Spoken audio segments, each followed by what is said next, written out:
Chapter 839. Tilly was sitting at her desk, writing a secret letter to be sent to Sleeping Island on a small piece of paper. Since she needed to send the letter by courier, she had to reduce the size of the words as much as possible and express her meaning in the most concise language. The content was actually not complicated and could be summarized in 2 or 3 sentences, but somehow she could not stop writing. It was as if some kind of emotion was pulling her, making her unconsciously nag as if she was writing a letter to her family.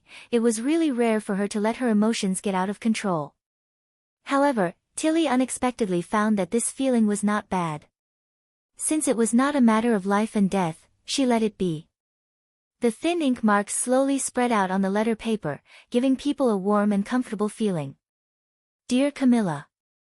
The months of the demons have ended and the western region has returned to peace. The Victory Day celebration was particularly interesting. Do you still remember the hot pot I told you about? Roland directly moved this method to the town square. He used 4 huge iron pots to make a thick soup and then threw pieces of meat, vegetable leaves, whole chicken and bird beak mushrooms into the soup. The fragrance of the soup could even be smelled on the other side of the Redwater River. He also said that the hot pot was a specialty of Neverwinter and must be tasted. Under Roland's instigation, everyone followed his example and threw all kinds of food into the pot. I have to say, with the fresh and thick soup base, no matter what was eaten, it was quite delicious. Whether it was the City Hall officials, the Witch Union or the ordinary people, there was no difference between them, which was probably impossible to see in the past. Just by witnessing such an enthusiastic scene, it was hard to imagine that a cruel war that would decide everyone's fate would soon descend upon the world. Because of this kind of joy was particularly precious. I wrote this to tell you that Neverwinter is really an incredible place. I don't intend to let you drop your prejudice against the nobles, but Roland Wimbledon is not a noble at all. Don't be surprised, I just confirmed my previous speculation. He is just like us. The so-called noble identity is just a past or a cover-up. So you should also come to see this new city. Although Sleeping Island needs to be guarded, I don't want you to use this responsibility as a cage to bind yourself. By the way, this time during the months of demons, our witches finally didn't just stand by and watch. Roland's main plan to conquer the southernmost region revolved around Ashes, Andrea and Echo. As for the interesting things that happened in the desert, I won't go into them here. I can talk about them in detail later. I believe that when the other sisters come, the power of Sleeping Island will definitely become more important. To the chief butler of Sleeping Island. At this moment, a hand suddenly stretched out from behind Tilly and placed a sky-blue drink in front of her. Well, Lin Sanju smiled. She didn't need to turn her head to know that the other party was Ashes. It just so happens that I've written about you. Do you want to take a look? No, Ashes rubbed her shoulder and said, I have to prepare dinner today. Then go ahead. I'm looking forward to your delicious cooking, Tilly said with a smile. The witches usually dined with Roland in the castle's living room, so there was rarely a fire in the small kitchen. However, they had been separated for several months, and Ashes wanted to share a dinner with her alone. Of course, she would not refuse, not to mention that Ashes had mysteriously claimed that she had obtained a magical seasoning from the southernmost region. She took a sip of the chaos drink, which was as refreshing as an ice spring, and continued to write. We've chatted for so long. Let's get down to business. According to the agreement between him and I, we will move at the beginning of spring. Now it's time to take action, and I haven't changed my mind. Everything is as expected, even more perfect. So just follow the plan, I believe you are well prepared. After the months of demons, the trade routes in the fjords will soon be busy. I'm afraid it will be difficult to hire enough ships and sailors in a short time. If you encounter such trouble, you can ask Thunder for help. He is looking for adventurers to explore the sea lane. Ships and people won't be a problem.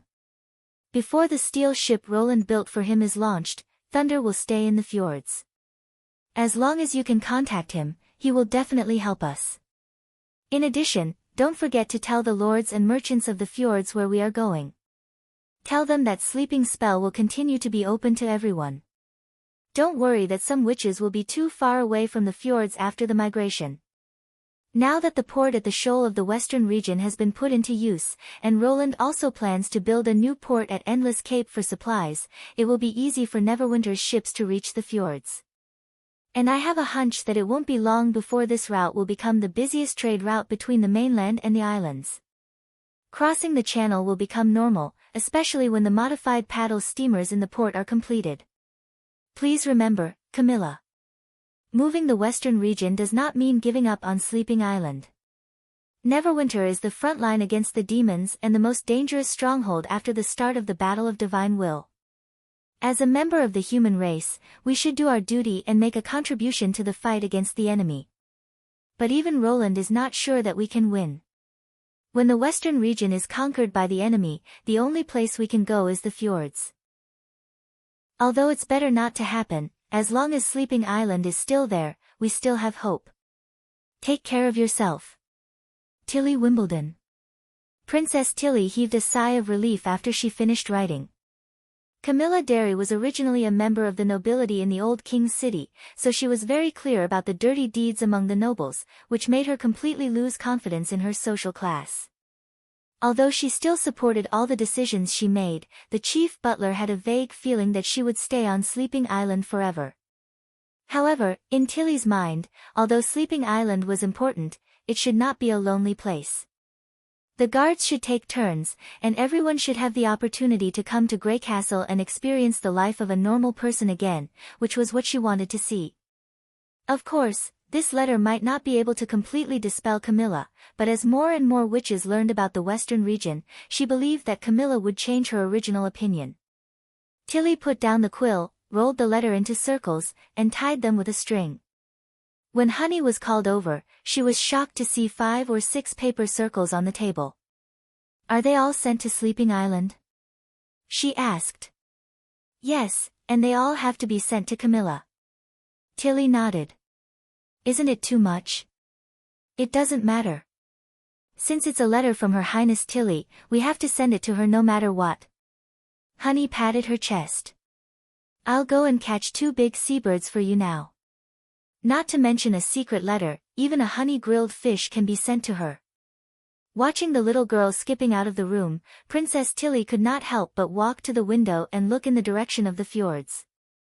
It would not be long before the witches who were forced to leave their homeland would set foot on this land again. Starting from Neverwinter, everything about them would be rewritten. At that time, the western region would be many times more lively than it was now. Chapter 840. When the sky had just turned white, Broken Sword had already fully woken up. She got out of bed, walked to the window, and pushed it open. The slightly chilly morning wind suddenly poured into the room, bringing with it both the coolness of melting snow and the fragrance of spring. The blue sky was not fully illuminated, but judging from the sparse clouds, it would be a good day today. She put on her clothes and went to the living room. There was a plate of roasted nuts on the table and a can of vegetable soup, just enough for 4 people. Among them, Annie always got up the earliest. Not only was she the first to finish washing, but she also occasionally made breakfast. Although they moved from the Foreign Affairs building to the Witch building after officially joining the Witch Union and could enjoy 3 meals at any time in the castle, Annie often chose to cook by herself. In the first month after receiving her salary, she went to the convenience market to buy firewood, butter, salt and other cooking materials. Every week, she went to the wild to collect some wild fruits and vegetables and cook them every 3 to 5 days. Broken Sword also curiously asked her why she did this, and Annie's answer was very simple. She said that survival in the wild was a skill, and if it was not used for a long time, it would be forgotten after a long time. If it was time to escape again, how could she ensure that she could survive safely? Broken Sword could not understand why Annie was always ready to wander, but then again, it was not bad to taste these wild fruits occasionally. "Good morning." She sat at the table and picked up her share of nuts. "Are you going to the factory today?" "Yes." Annie nodded and drank the last mouthful of hot soup in the bowl. Some big things can't be pressed out by workers, and the machine can't fit such big things. We can only rely on small pieces of iron to put them together. I heard that Miss Anna used to do it, but now it's all mine." From her voice, Broken Sword could hear a vague sense of satisfaction and accomplishment. This was probably the most significant change for the four of them after they came to Neverwinter. Their abilities were no longer meaningless. Working for His Majesty and getting paid was like a craft. This experience of relying on herself instead of cheating or relying on others' charity gave Broken Sword a sense of rebirth. She believed that Annie had the same feeling. Otherwise, she would not get up early every day and be the first to go to the factory without the pressure of survival. But today was a special day. "Don't forget about Hero today, I know." Annie's expression became much more serious. "Don't worry. I'll finish my work over there as soon as possible and come over on time." Broken Sword breathed a sigh of relief. "Well, with you around, she can feel more at ease." "Then I'll go first," she said as she got up. "Go, I'll take care of Hero. The hot water is in the kitchen. I'll leave the rest to you." Annie didn't say anything else and quickly left the house. After Broken Sword finished her share, she went to the kitchen to get a basin of hot water and walked quietly into the hero's bedroom. Due to the loss of her feet, life was inconvenient. Even if there were enough rooms, she usually slept with Annie. During the day, the three of them would take turns to take care of him. Miss Iffy and Lady Vendy would also come to help.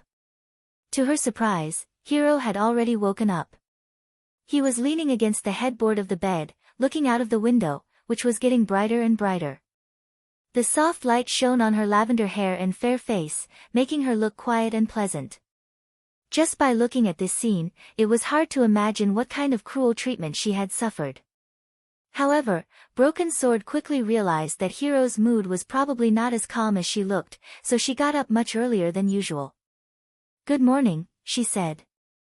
"Ah, good morning." Hero trembled slightly as if she had recovered from a daze. She said embarrassedly, "I'll have to trouble you again." "What trouble?"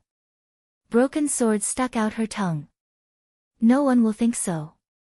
And maybe after today, you'll be able to do it yourself." In an instant, a very complicated look flashed through Hero's eyes. There was nervousness, expectation, fear, and excitement. After a while, she controlled her emotions and smiled reluctantly. "I don't know if I can do it. I've completely forgotten the feeling of walking. Even in my dreams, She bit her lip. "I can only crawl forward. Then just learn from the beginning. It's no big deal." Broken Sword pressed her shoulder and said, "Even the gods' punishment witches can do it, so can you. Come on, stretch out your legs." Hero took a deep breath and lifted the quilt. She saw a pair of legs that were as thin as firewood. Unlike a few months ago, the legs that had been cut off from the knees had grown a lot longer, almost reaching the ankles. The hideous and ugly scars had also become smooth skin. Although they looked wrinkled and looked like they would break at any moment, they did not look like the legs of a normal person. However, they were much more complete than before. And for this extra half, the Witch Union had put in a lot of effort. In the beginning, Miss Nana could only heal minor injuries such as a broken finger, and she could not regrow a whole limb in any case. It was not until the four witches joined the Witch Union that Miss Nana, in accordance with His Majesty's instructions, tested the strengthened ability of each witch, that there was a delightful breakthrough. With Miss Nana holding Miss Nana's broken sword, the effect of her healing magic was improved comprehensively, and a hound with a broken leg could regrow its claws. This new discovery brought hope to Hero's recovery. But the subsequent experiments found that it was not so easy. First of all, healing only worked on the wound, and Hero's broken leg had already healed. To recover, they had to create an artificial wound. Secondly, even with the magic power of Broken Sword, the healing could only last for dozens of breaths, which meant that the recovery process had to be divided into several stages. The combination of these 2 points was a daunting challenge for both the healer and the one being healed. On one side, they had to repeatedly suffer the pain of a broken leg, and on the other side, they had to make multiple incisions to heal the fracture. Fortunately, Lady Vendi noticed this problem, and then the whole witch union took action. For the first time, Broken Sword found that they called each other sisters not just for formality, but they regarded each other as their family. Even though the four of them came from the kingdom of Wolfheart and had just joined Neverwinter, they were not stingy with their concern. Miss Leaf used a special plant called Sleeping Fern to cultivate a herb that could make people unconscious. After taking it, they would be unconscious for several hours, and Hero would not have to suffer any pain. Miss Anna was in charge of the incision. With the sharp black fire, the new wound could be leveled in an instant, and Miss Nana only needed to focus on using her ability. The last one was Lady Spear Passy. As the lord of a city, she did not immediately return to Fallen Dragon Ridge after the meeting because of Broken Sword. The previous treatments could be said to be very careful. Miss Nana's magic power would be exhausted every time she recovered less than half the length of her finger. Once her magic power disappeared, the unhealed severed limb would become a fatal wound, so the effect was extremely slow. It was with the help of Marchioness Spear that the recent treatments made great progress. Chapter 841. After Broken Sword helped her put on protective socks, he carried her to the wheelchair, and then simply washed her face and rinsed her mouth, had breakfast. Amy, who was in the next bedroom, also woke up. When everything was ready, the two pushed the wheelchair and walked to the hospital. It could be seen that Hero was much more nervous than usual. She hardly spoke along the way. Fortunately, Amy played the role of livening up the atmosphere, so that the tension would not spread to Broken Sword. As for Amy herself, perhaps optimism was her nature. She could smile at any time, even on the way to the Kingdom of Dawn. This made Broken Sword very envious. It was almost 9 o'clock in the morning when they arrived at the medical center. As soon as they stepped into the courtyard, the three saw Lady Vendi waiting at the door. No, not only Vendi, but also Scroll, Anna, Leaf, Mystery Moon, Lily. Almost all the members of the Witch Union gathered here, waiting for their arrival. Although she was not the one being treated, Broken Sword still felt a sudden surge of warmth from the bottom of her heart. She even felt that her eyes were a little sore. There was a slight tremor in the palm holding the wheelchair. She knew that it was the ups and downs of Hero's mood. His Majesty and Marquis Spear are already waiting for you in the medical room. Vendi came forward with a smile and touched Hero's head. Don't worry, you will soon regain your freedom. His Majesty. Broken Sword was surprised. Is His Majesty here too? Who else could it be? Mystery Moon cried. His Majesty himself can make Lily put down the microscope and those weird insects and follow them here. Don't talk nonsense. Lily yelled and covered her mouth. This made the three could not help but chuckle, and their nervous mood could not help but ease a little. Vendi shook her head helplessly. Let's go. Don't let His Majesty wait too long. Broken Sword pushed the wheelchair into the medical room. After saluting the king and the marquis, she carefully carried Hero to the bed. Just as the latter was about to take the herbs, Annie finally rushed over. She gently held Hero's hand, just like in the past. Until you wake up, I will stay here. This sentence seemed to have incredible magic. Broken Sword saw that the girl on the sick bed finally settled down. During the long escape, it was Annie who helped the three girls, who had no experience in surviving in the wild, to reach the Kingdom of Dawn unscathed. During this process, they all treated Annie as their pillar of support. They believed that as long as she was there, any problem would be easily solved. Not long after swallowing the pill, Hero fell into a deep sleep. Let's begin, Vendi said to Broken Sword. She nodded and closed her eyes. In an instant, her 5 senses disappeared, as if she had been thrown into a void. But this feeling only lasted for a few seconds, and soon she was able to see her surroundings again, through Miss Nana's eyes. The experience after using her ability was quite marvelous. She could even see herself as a short and thin dagger with a green magic power that was full of vitality flowing between the blades. The willow leaf-shaped dagger was His Majesty's suggestion. He said that it was too weird and inconvenient to wield a long sword in front of the sickbed, so it was better to transform it into a short dagger. He also gave this kind of weapon a strange name, scalpel. Suddenly, a more surging magic power rushed into her body, and the feeling of fullness made her moan uncontrollably.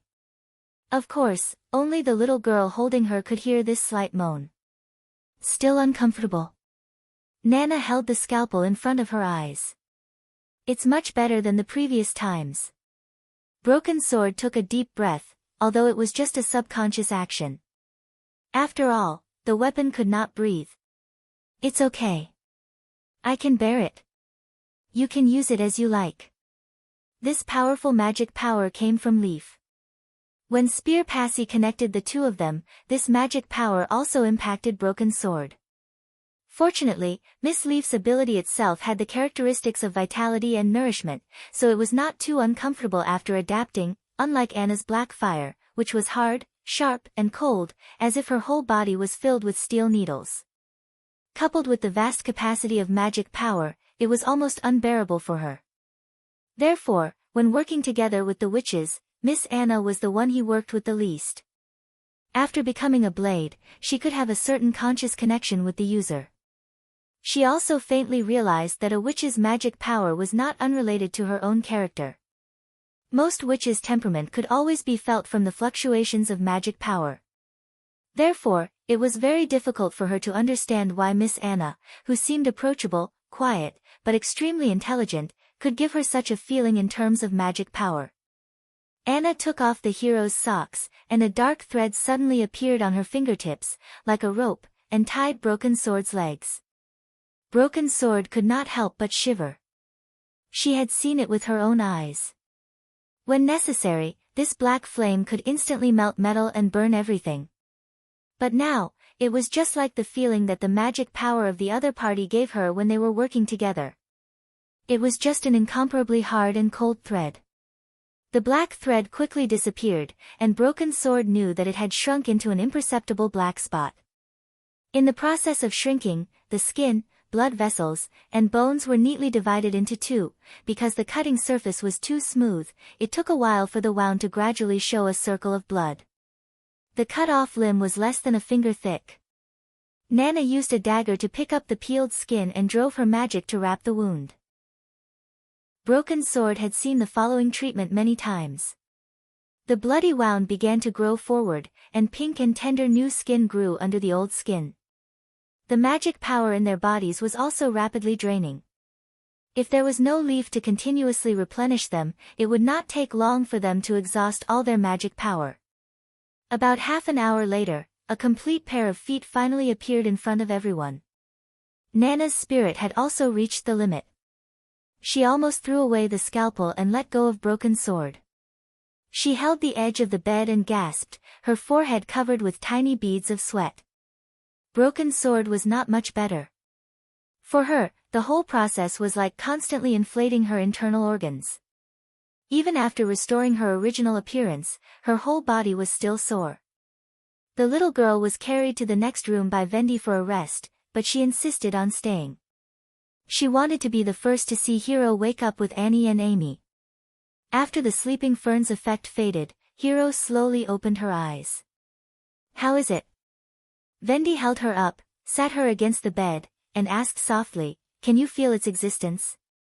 First, she shook her head, as if she wanted to shake off the lingering drowsiness from her mind. Then, she widened her eyes and stared at her feet. There was nothing there except for the heart-wrenching scars. Everyone held their breath and cast their eyes on the back of her feet. The medical room was silent for a while. Suddenly, her slender toes trembled slightly. Broken Sword's heart also trembled. She even thought it was her illusion. She blinked and looked again, the toes trembled twice, and then like rusty scissors that had not moved for a long time, they bent jerkily and slowly. Her heart, which had been hanging in suspense, finally fell to the ground. Just as she was about to cheer, she saw two sparkling tears in the corner of Hero's eyes. She could not help but be stunned. Even in the most difficult period, she had never seen Hero cry. Hero choked as soon as she opened her mouth. For a long time, she could not finish the sentence, but everyone present understood what she meant. Thank. Chapter 842. After returning to the castle, Roland was still feeling a little emotional. As the saying goes, people shed tears of joy. However, from Hero's cry, Roland did not feel all joy. It was as if she had suppressed too much grievance, pain, and criticism in the past, and finally found an outlet to vent. In other words, the strength she showed was not because she ignored the pain, but because she suppressed all the negative emotions in her heart. But this was also a normal reaction. Before the upheaval, Hero was just a girl who had just reached adulthood. It was very rare for her to not be destroyed by the torture and still have hope. The treatment was very successful. Her feet were basically no different from ordinary people. Since he hadn't walked for a long time, it was difficult for him to bend his toes. However, since he could feel this part of his limbs, it meant that his nerves were connected to his spine. After that, as long as he went through rehabilitation training, he would regain the ability to move freely sooner or later. This treatment also made Roland further confirm Broken Sword's ability, which was to improve the witch's critical point. Every witch's ability had its limits. For example, Hummingbird, there were limits to the volume, duration, and degree of weight reduction of the object. Even if one of the conditions was exceeded, the magic power required would increase rapidly, like a jumping index. If the limit was exceeded, the result would be that it could not be achieved. For example, she could not make a mountain as light as a feather, nor could she maintain the effect of weight reduction forever. The reason might be that the magic power needed to do so was probably astronomical. The same was true for Nana. Regrowing severed limbs was probably far beyond the critical point of her ability. Therefore, although she could recover her exploded fingers, she could not recover her limbs, even with the help of Leaf. Broken Sword was equivalent to expanding this limit, making things that were impossible before become something that could barely be achieved. And the original method of using magic power became an ability that could be used many times. He took out a stack of reports from the drawer and spread them on the table. They were the test records of Vendi's integration of Broken Sword and the other witches. It could be seen that most of the witches' abilities had been significantly enhanced. The exponential growth was amazing, but the reverse was also very beneficial. For example, the Enchanted Dawn Eye could last from 5 days to half a month. Before Neverwinter had the ability to generate electricity on a large scale, this improvement was very valuable. After all, as more and more factories were built, electricity for lighting had gradually become the bottleneck of production. Also, Candlelight's solidified state could be maintained for a longer time under the buff of Broken Sword. This was greatly beneficial to the machine tool's service life and processing level. If it weren't for her ability and there were so many newbies crammed into the factory, it wouldn't be surprising for a dozen boring tools or 2 or 3 machines to be scrapped every day. Apart from that, Soroya, Agatha, Lucia, Paper, and other witches who were active in the production line were also beneficiaries of Broken Sword. The industrial level of Neverwinter was rising too fast. Many of the supporting systems and manpower were not in place. It was only thanks to the witches that the industry did not collapse. Otherwise, with such crude production methods, it would not be news for them to stop work every 2 days and explode every 3 days. Now that he had the Broken Sword, this part was even more stable. Roland wrote his deduction at the end of the report. It was foreseeable that Broken Sword would become one of the busiest witches in Neverwinter in the future. In the afternoon, Xiaoen walked into his office. Your Majesty, the Minister of Chemical Industry, Sir Kyle, wants you to go to lab number 4. He said that he has some clues about what you asked. Oh. Roland's eyes lit up. Arrange the itinerary. I'll leave right away. Yes, Your Majesty. Accompanied by a team of guards, Roland arrived at lab number 4. With the establishment of the acid plant and the nitration plant, the simple bungalow, which was originally a small workshop, had become a real research site in Neverwinter.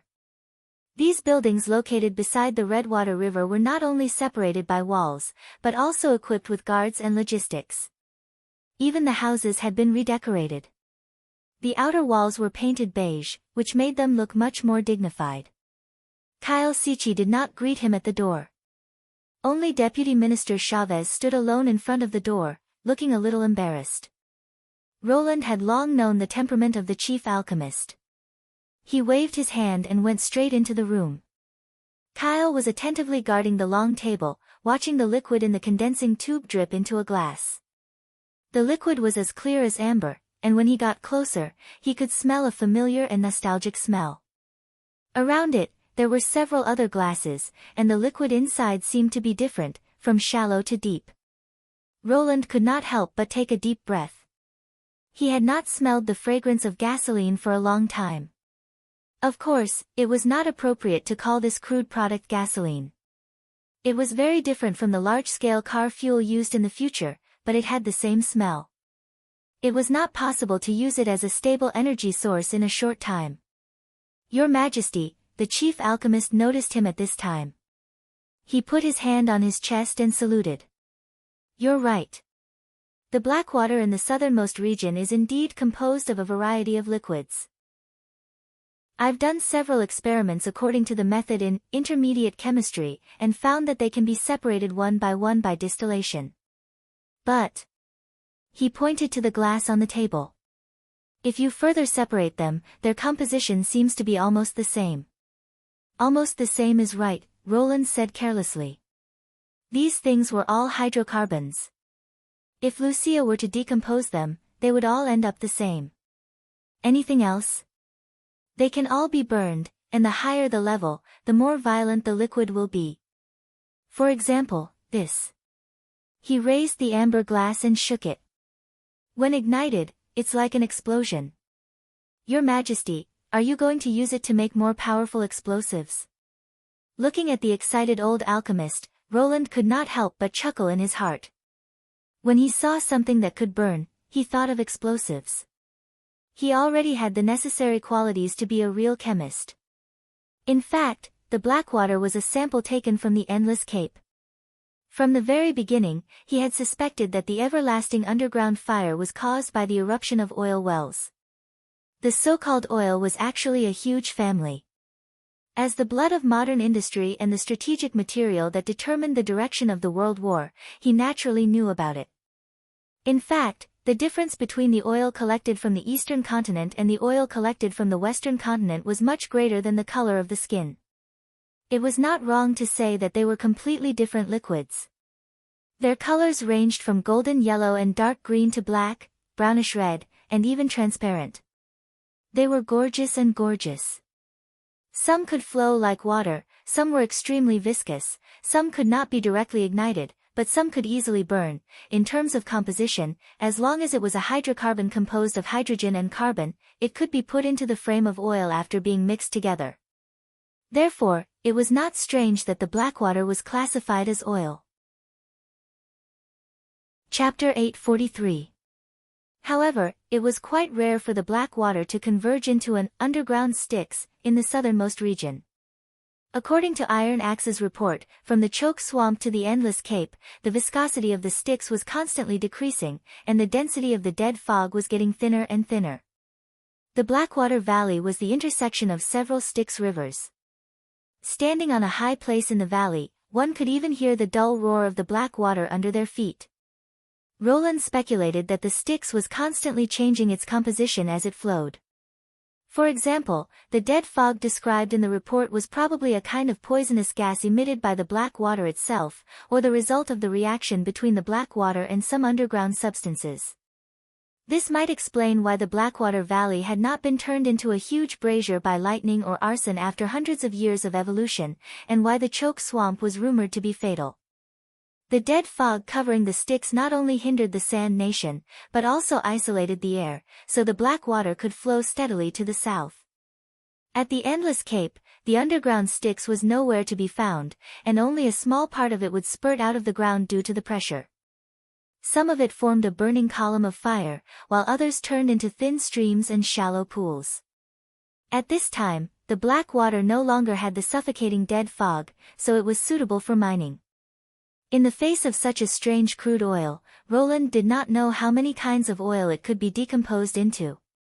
He could only ask the chief alchemist to test it first, and then plan the next step after getting the result. Now, from the sample separation, the result was quite exciting. The black water can indeed be used to make terrible weapons, but it has far more uses than that. Roland answered Kyle's question while picking up the glass and looking at it carefully. Just the high calorific value of the black water alone shows that there is a lot of room for improvement. You will find out later. For the straightforward chief alchemist, using unknown new things to keep him in suspense was the best way to motivate him. Seeing Kyle's dissatisfied look, Roland secretly smiled. Let's talk about the experiment. If you really want to use the black water, it won't be enough to rely on a few flasks and condensing tubes. Just like the production of diacid, you have to find a way to produce it on a large scale. The principle of petroleum separation was very simple. It could almost be regarded as the most basic chemical knowledge. Through heating, the petroleum was turned into steam, which was then introduced into the fractionating tower. Using the different boiling points of the various oils in the mixed liquid, the fractionating tower condensed them in turn. Thus, gasoline, kerosene, diesel, heavy oil, and other finished products were produced. This process was completely a physical change, so it was easy to do under experimental conditions. Although there were more and more refining techniques, and the efficiency of crude oil utilization had also increased significantly, the most classical distillation separation method was still effective. In a situation where production costs were not important, it was naturally the first choice. It was just that when any process was enlarged, its complexity would increase exponentially. If one wanted to carry out industrial fractionation, there would inevitably be many more things to consider. Kyle Sichi should have a deep understanding of this. The old alchemist stroked his beard and said, "Well, I'll have to think about it for a few more days. In addition, I need the help of the Witch Union." Taking the initiative to use the witch's power to conduct scientific experiments was a very good sign. Roland nodded. "If you have any requests, send someone to tell me, I will arrange it." "Thank you, Your Majesty." Kyle rolled his eyes. "In addition, I have a small request." "Oh. What is it?" "When you use them to make new things, can you let me have a look?" Kyle could not suppress his curiosity. In theory, for the sake of confidentiality, this request was out of line, just like an engineer in charge of extracting uranium or wanted to know the entire Manhattan Project. However, after a short consideration, Roland agreed. After all, this could increase his enthusiasm for work, and at the same time, there were no rivals in this era who could compete with Neverwinter in terms of technology. "Then you have to work hard." He pointed to the cups of distilled liquid and said, "The sooner you produce them, the sooner you will know the answer." "Wait, do you need all of them?" Kyle was surprised. Although they can all be used to burn, the black water produced from the lower layer is probably not as good as snow powder. The smoke is very strong, and the fire is not strong. It will choke people to use it to light a lamp. This guy is still thinking about the explosives and regards the inactive oil and residue as waste, Roland thought. Indeed, the light oil in the upper layer will burn more fiercely, but it is much more difficult to use. In the absence of additives, a slight carelessness will cause an explosion, which is not something that can be achieved in a short time. Instead, he preferred the diesel and heavy oil in the lower layer. The former was an excellent fuel for internal combustion engines, which could be used even if the technology was not up to standard and it was mixed with impurities. At most, it would emit black smoke and pollute the environment, which was not a problem at present. Heavy oil was the first choice for steam-powered ships, which was very important for navigation. After all, the efficiency of burning coal was too low. It was not a problem for it to run in the inland rivers, but it was a little difficult for it to run from the fjords to the shoal of the western region. This was one of the reasons why Roland built the festive harbor at the Endless Cape, to provide supplies for the steam-powered ships on the route. As for crossing the Sealine and entering the depths of the ocean, it was necessary to burn oil. At the same time, it was also the one with the lowest requirements for secondary treatment. It could be used as soon as it was separated, even if it was mixed with asphalt residue. It was the least particular fuel among the petroleum families. Of course, Roland would not tell Kyle about this in advance. He was not sure whether it would work before he produced the finished product. If he made it sound as if it was true, only to find out in the end that it was not true, it would damage his omniscient image. Therefore, he just shrugged and said, all the oil, including the residue and debris left at the bottom, should be collected separately. I'll keep them for my own use. Yes, Your Majesty, the chief alchemist said with his hand on his chest. By the way, Roland stopped at the door of the laboratory, turned around and said, start a tutorial class. What? Kyle was stunned. When I held the agricultural conference last time, didn't I say we should offer an agricultural course in secondary education? That way, even if we promote Golden Twos to the whole country, there will be enough people to carry it out. Roland explained, also, we need more skilled workers to open a new factory. Many people want to devote themselves to the chemical industry after they graduate from universal education. Let's gather them together and train them first, so that they won't panic and cause accidents when they enter the factory. This was equivalent to dividing students' majors into different subjects in the middle school. Roland had long considered that since he did not have the time to train all-rounders, he should start training professional workers as soon as possible. Your Majesty, shouldn't Lady Scroll be responsible for this? She's responsible for recruiting, dividing students into classes, assessing them, and paying them. But the Ministry of Chemical Industry, which is you, has to provide the tutors. Chapter 844. Prius Dessau had been living a very comfortable life recently. The experience of working for the Elk family was like a dream, becoming more and more blurry. The knight's skills and training had long been forgotten, and his belly was getting fatter. For this reason, he bought a new set of clothes and changed them into looser cloth trousers and silk robes, which were more convenient for him to move around without losing his noble demeanor, even though he knew that there were no real nobles in His Majesty's territory. Of course, the knight's life was not really a dream, and the polished armor in the living room was proof.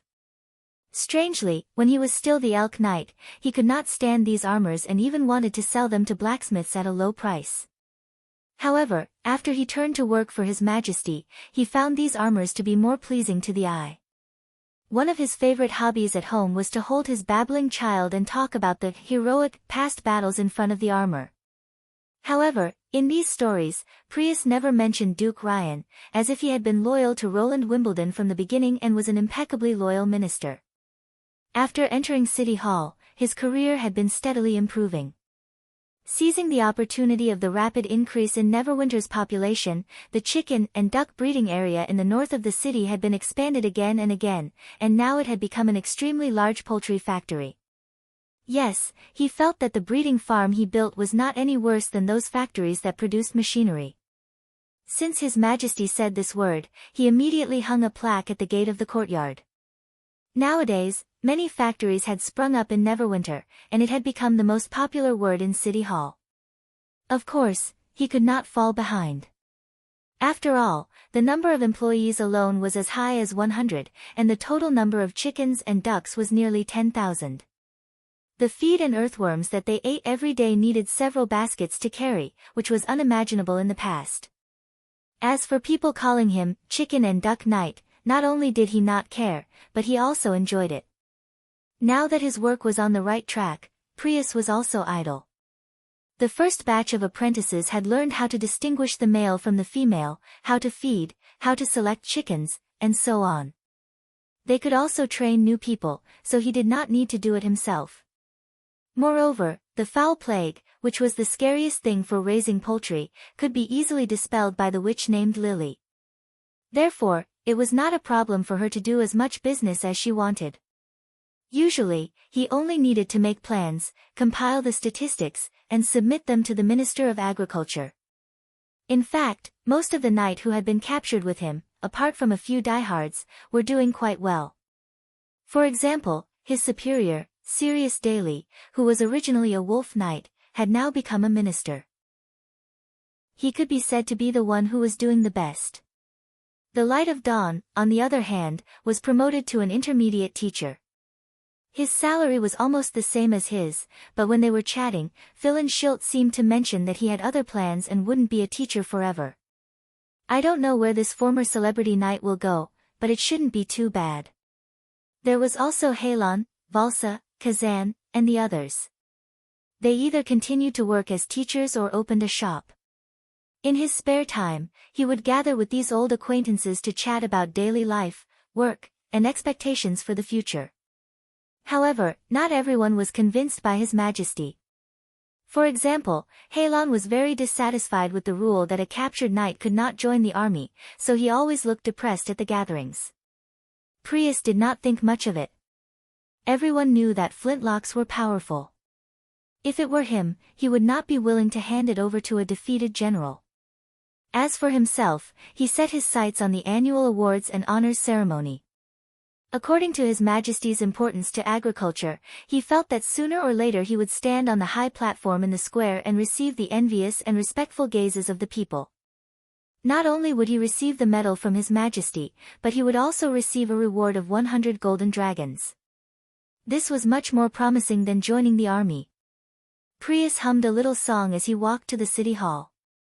When he was about to say hello to Sirius Daily before going to the farm, the minister stopped him. Ah, you came at the right time. His Majesty wants to see you. He paused for a moment and asked, "What's the matter?"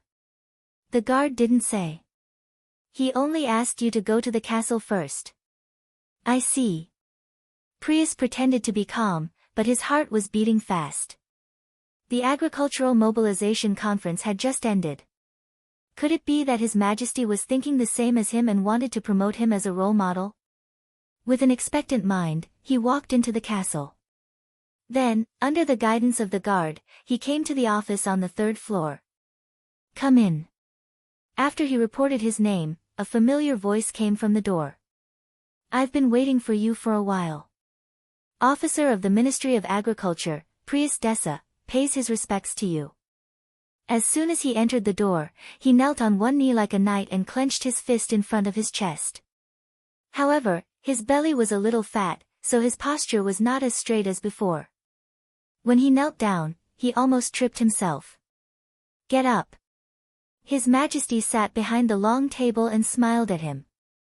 You've done a good job recently. Even Berev is full of praise for you. This is not an easy task. That's why I have a new mission for you. Tell me what you want, Prius said respectfully, standing up. Listen carefully, this is a secret. Even in City Hall, few people know about it. His Majesty suddenly became serious. And it's of great significance. It's related to the future development of Neverwinter. Once you accept it, you can't reveal what you see or hear to anyone without my permission. I chose you because you're the most suitable person without any precedence, but you're not the only one. If you do well, you don't have to worry about the pay. Now, give me an answer. Prius was stunned. He did not expect that His Majesty would say such a thing. Not only did it have nothing to do with the award, but it seemed that His Majesty was going to put him in a very difficult task. Oh, don't mention the importance of the task or the generous pay. These were equal to trouble in his eyes, and it was even more troublesome if it was related to the secrets of the kingdom. He subconsciously wanted to refuse, but he suddenly swallowed his words. Wait, who is it? It's the Lord of Neverwinter, the King of Greycastle. Does a king need to discuss when he wants his subjects to do something? Unless the latter had the intention to rebel and hid in his fief, he had to accept the order no matter what. Otherwise, he would have to bear the king's wrath. His Majesty did not directly give him the order because he cared about his feelings. How could he really allow him to refuse?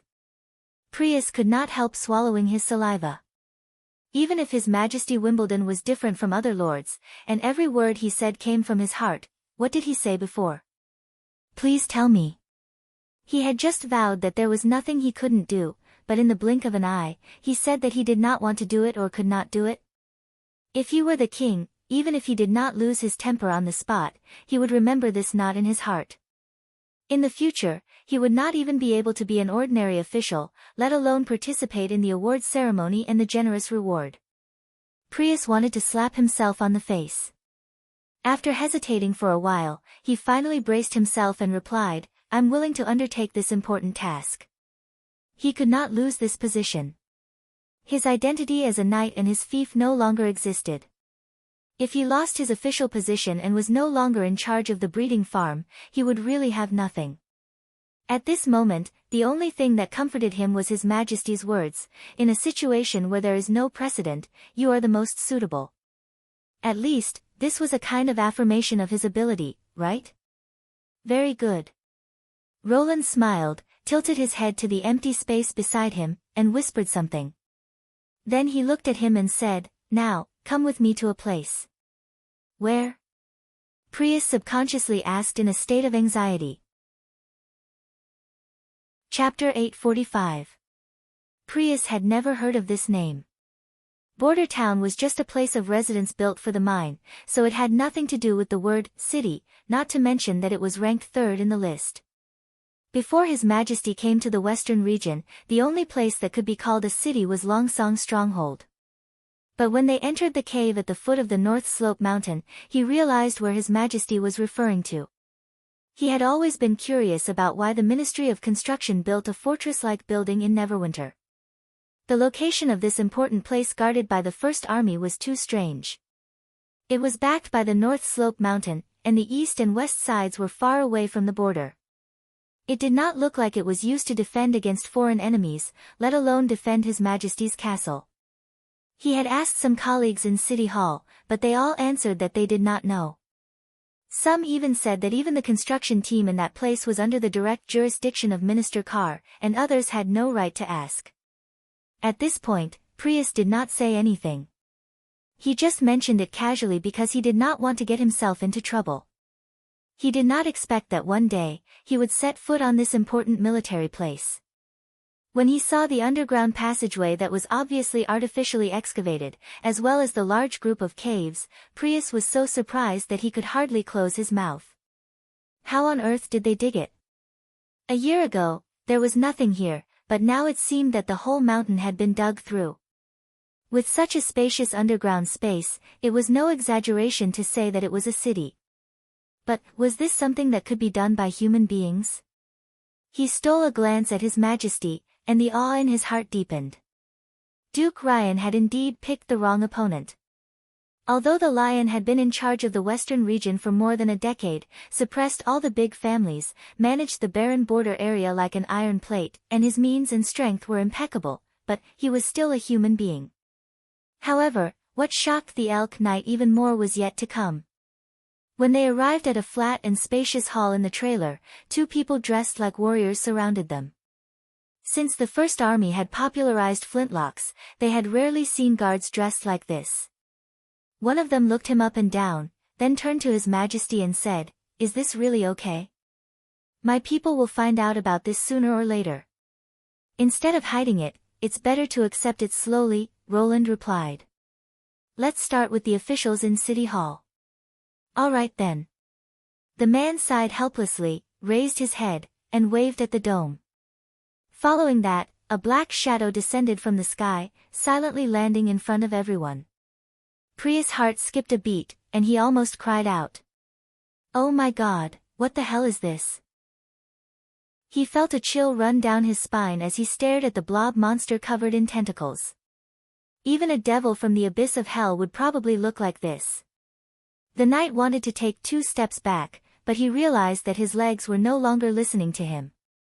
The only thing that kept him from collapsing was the king, who was still calm and composed. Then he heard a voice. The gentle female voice did not come from beside his ears, but directly sounded in his mind. "Greetings, Your Majesty." "Hello, Pasha," Roland said with a smile. "How are the insects?" "Their numbers have increased a lot. As long as there are enough mushrooms, they seem to keep eating. They seem to be easy to raise. In fact, you can leave this matter to us. When the war starts, you won't be able to spare so many people. Besides, I'm going to raise more than 1,000 insects, so it's better to let them familiarize themselves with them as soon as possible. Prius was stunned to see His Majesty talking and laughing with the monster, as if he was talking to an ordinary subject, and the attitude of the monster was quite respectful, not at all aggressive like a demon. If all the ghosts and monsters in the book talked like this, people would not be so frightened. He took 2 deep breaths and finally calmed his heart down a little. But His Majesty seemed to want him to raise something. Insects? And, is this the big secret that His Majesty told me? At the foot of the North Slope mine, there is such a sensational non-human creature. His Majesty seemed to see through his thoughts. He patted him on the shoulder and said, "This Ms. Pasha used to be a famous lord. Although she was cursed by the demons and became like this, she is still a human at heart. You don't have to be afraid." Lord. Prius was stunned for a moment before he came to his senses. "Yes," the king sighed. "Let's go and talk." Then he heard an incredible story. There was more than one monster like Pasha. 400 years ago, they used to live in the barbarian land and even built their own town, but in the end, they could not resist the double attack of demonic beasts and demons. Most of them died in the wilderness, and only a few escaped to the western region. The curse turned them into monsters and made them immortal, so they had to live with pain. Now, Roland Wimbledon accepted this group of survivors. They were not only allies against the demons, but also subjects under the rule of Greycastle. "So, that's what happened," Prius murmured. "However, as you can see, their appearance can easily make people think of bad things, so this matter can only be classified as top secret for the time being. Currently, only a few people know about it." Roland paused for a moment and narrowed his eyes. "If it is leaked, you should know the consequences." "I will definitely keep my mouth shut, Your Majesty," Prius quickly emphasized. Although this anecdote was even more incredible than the horror stories told by the old granny, he did not want to care about how much of it was true and how much was false. Whatever His Majesty said, this was the most basic code of conduct for a loyal minister. "As long as you understand." His Majesty nodded. After the blob monster, the ancient Lord Pasha led them through a long passage, she turned around and said, "We are here." In front of the knight was yet another huge cave. The barren underground suddenly became full of vitality. Not to mention the plants and the underground landscape that he had never seen before, just the giant bugs that were crawling in the mushroom clusters were enough to make him unable to take his eyes off them. Perhaps because he had been stimulated too much, Prius found that he was not so afraid anymore. "Is this the thing you want me to raise?" His Majesty seemed to have been paying attention to his expression. At this moment, he finally nodded with satisfaction. "Yes, it's called a rubber worm. It can secrete a very widely used industrial material, which is as important as poultry and eggs. The expedition team found it in the depths of the Great Snow Mountain, so they brought this new species back. Unfortunately, it can only live underground, so the survivors living in the third border city temporarily took care of it." Speaking of this, His Majesty changed the topic. "I heard that in order to raise chickens and ducks, you specially raised a lot of earthworms, right?" Yes. It took Prius a long time to catch up with His Majesty's thoughts. In this way, it can reduce their foraging area, and the poultry will grow much faster. And raising these worms is no different from raising earthworms. I'm not talking about the method of raising them, but the nature. Roland raised his foot and kicked over a rubber worm lying on a mushroom. The worm only reacted when it fell to the ground, dragging its huge belly into the depths of the grass. They are not aggressive, and their favorite food is these mushrooms. Although they are big, they are very timid. You don't have to worry about them biting you. Just collect the mucus in their bellies from time to time. Mucus? Have you seen a cow? The cow is not the point is what it produces. You mean, squeezing it out? If you can find a way to squeeze it out, that's naturally the best. Roland smiled silently.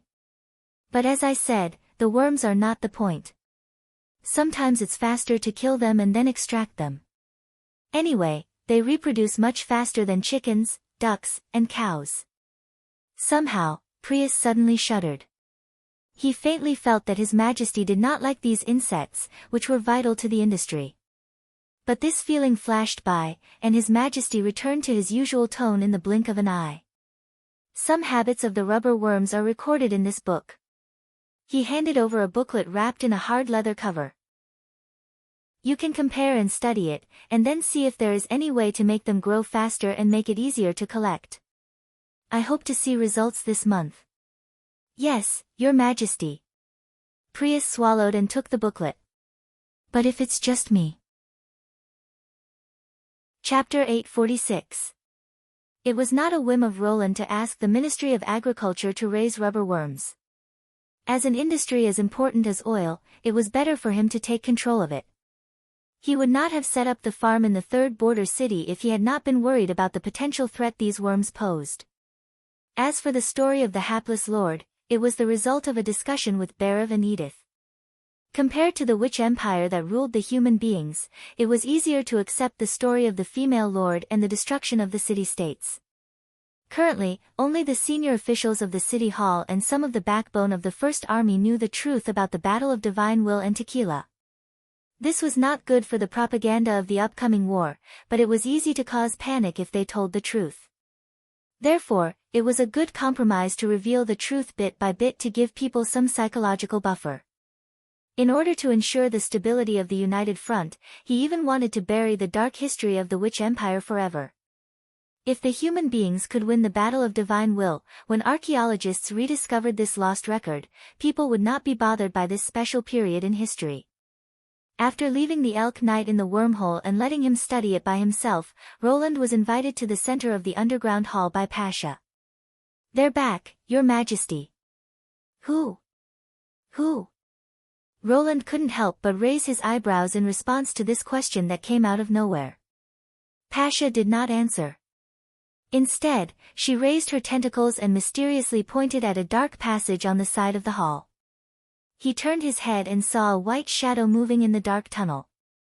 After a while, two giant devouring worms crawled out of the cave, wriggled their bodies in front of him, and opened their bloody mouths full of hooked teeth. "Your Majesty, do you remember us?" one of them said cheerfully. Roland was slightly startled. Molly and Lara. Of course, he would not forget their names so quickly. The scene of their parting that day was still fresh in his mind. After frankly saying that he did not regret it, he boarded the cement boat to the Great Snow Mountain. Even now, he could still feel their unwavering determination from their tone. "Yes, you do remember. Mind your manners." The other one squeezed its partner with its tail. "Even if our bodies are different, don't forget that we are Tequila." "Worm," Jasmine said deliberately. "Witch," cried Lara. "They've just arrived in Neverwinter. They really wanted to see you before they went to sleep, so I asked them to wait at the side of the hall. I hope they didn't disturb you." Pasha lowered her mane whiskers. "Tequila thanks you again for your help." "No, I've also been waiting for the good news of the successful transformation." Roland waved his hand nonchalantly. "But, why do you need to hibernate?" "Because the worm carrier consumes too much energy, Your Majesty. Fran can handle the usual excavation and transportation work alone. There's no need to maintain 3 hosts at the same time. Before coming here, even Fran had to hibernate a lot." Before her transformation, she clearly had a lively personality like Jasmine, but now she felt that she had matured a lot. It was as if the instant her soul had been transferred had allowed her to truly mature. After spending some time with Phyllis and the others, Roland realized that not every Tequila witch had lived such a long time. In the beginning, they lacked a carrier and Scourge's body. They either chose to merge with Eleanor, one of the 3 chiefs, or transfer to a soul carrier and enter an unconscious long sleep. It could be said that the number of witches who had lived for hundreds of years could be counted on one hand. By the time the church was established in Starfall City and they were provided with a body, it was already much later. Phyllis had changed her body twice, but she had only maintained a conscious state for about 150 years, excluding the initial period when she was at a loss and did not know what to do. Thus, she was already considered an elder among the survivors. Jasmine and Lara were considered the youngest batch. Aside from the time they spent familiarizing themselves with controlling their bodies, they were usually in a state of hibernation. Their actual age and mental age were not far apart. With such a transformation, Roland could not help but feel emotional. And the rarest thing was that after becoming devouring worms, they still maintained the vigor they had when they were humans. Just this point alone made them surpass many people. Now it seemed that the Union was able to become a powerful force that unified the whole continent for a reason. Apart from their ability, they had many other praiseworthy qualities. 3 worm carriers aren't a lot. If we want to build a defensive barrier in the impassable mountain range, Roland looked at Pasha, keep them awake. The new project will start soon, and there are many places in Neverwinter that need to be rebuilt. Don't worry about food, City Hall will provide it. Really? Jasmine asked excitedly. No one liked to sleep forever, especially the tequila witches, they had slept for too long. As long as they don't eat meat for every meal, he spread out his hands. According to Fran's way of eating, they can only eat about 100 people's meals. Since you have a plan, I'll leave them to you. Pasha seemed to have expected him to say this and replied with a smile.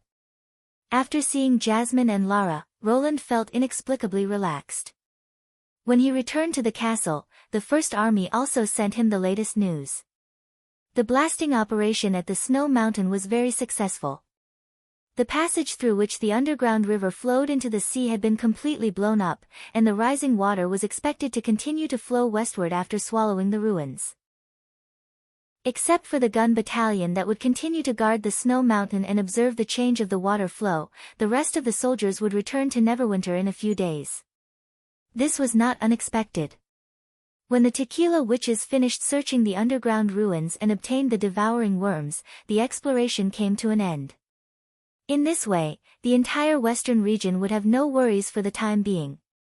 However, when he opened another letter, he could not help but let out a soft cry of surprise.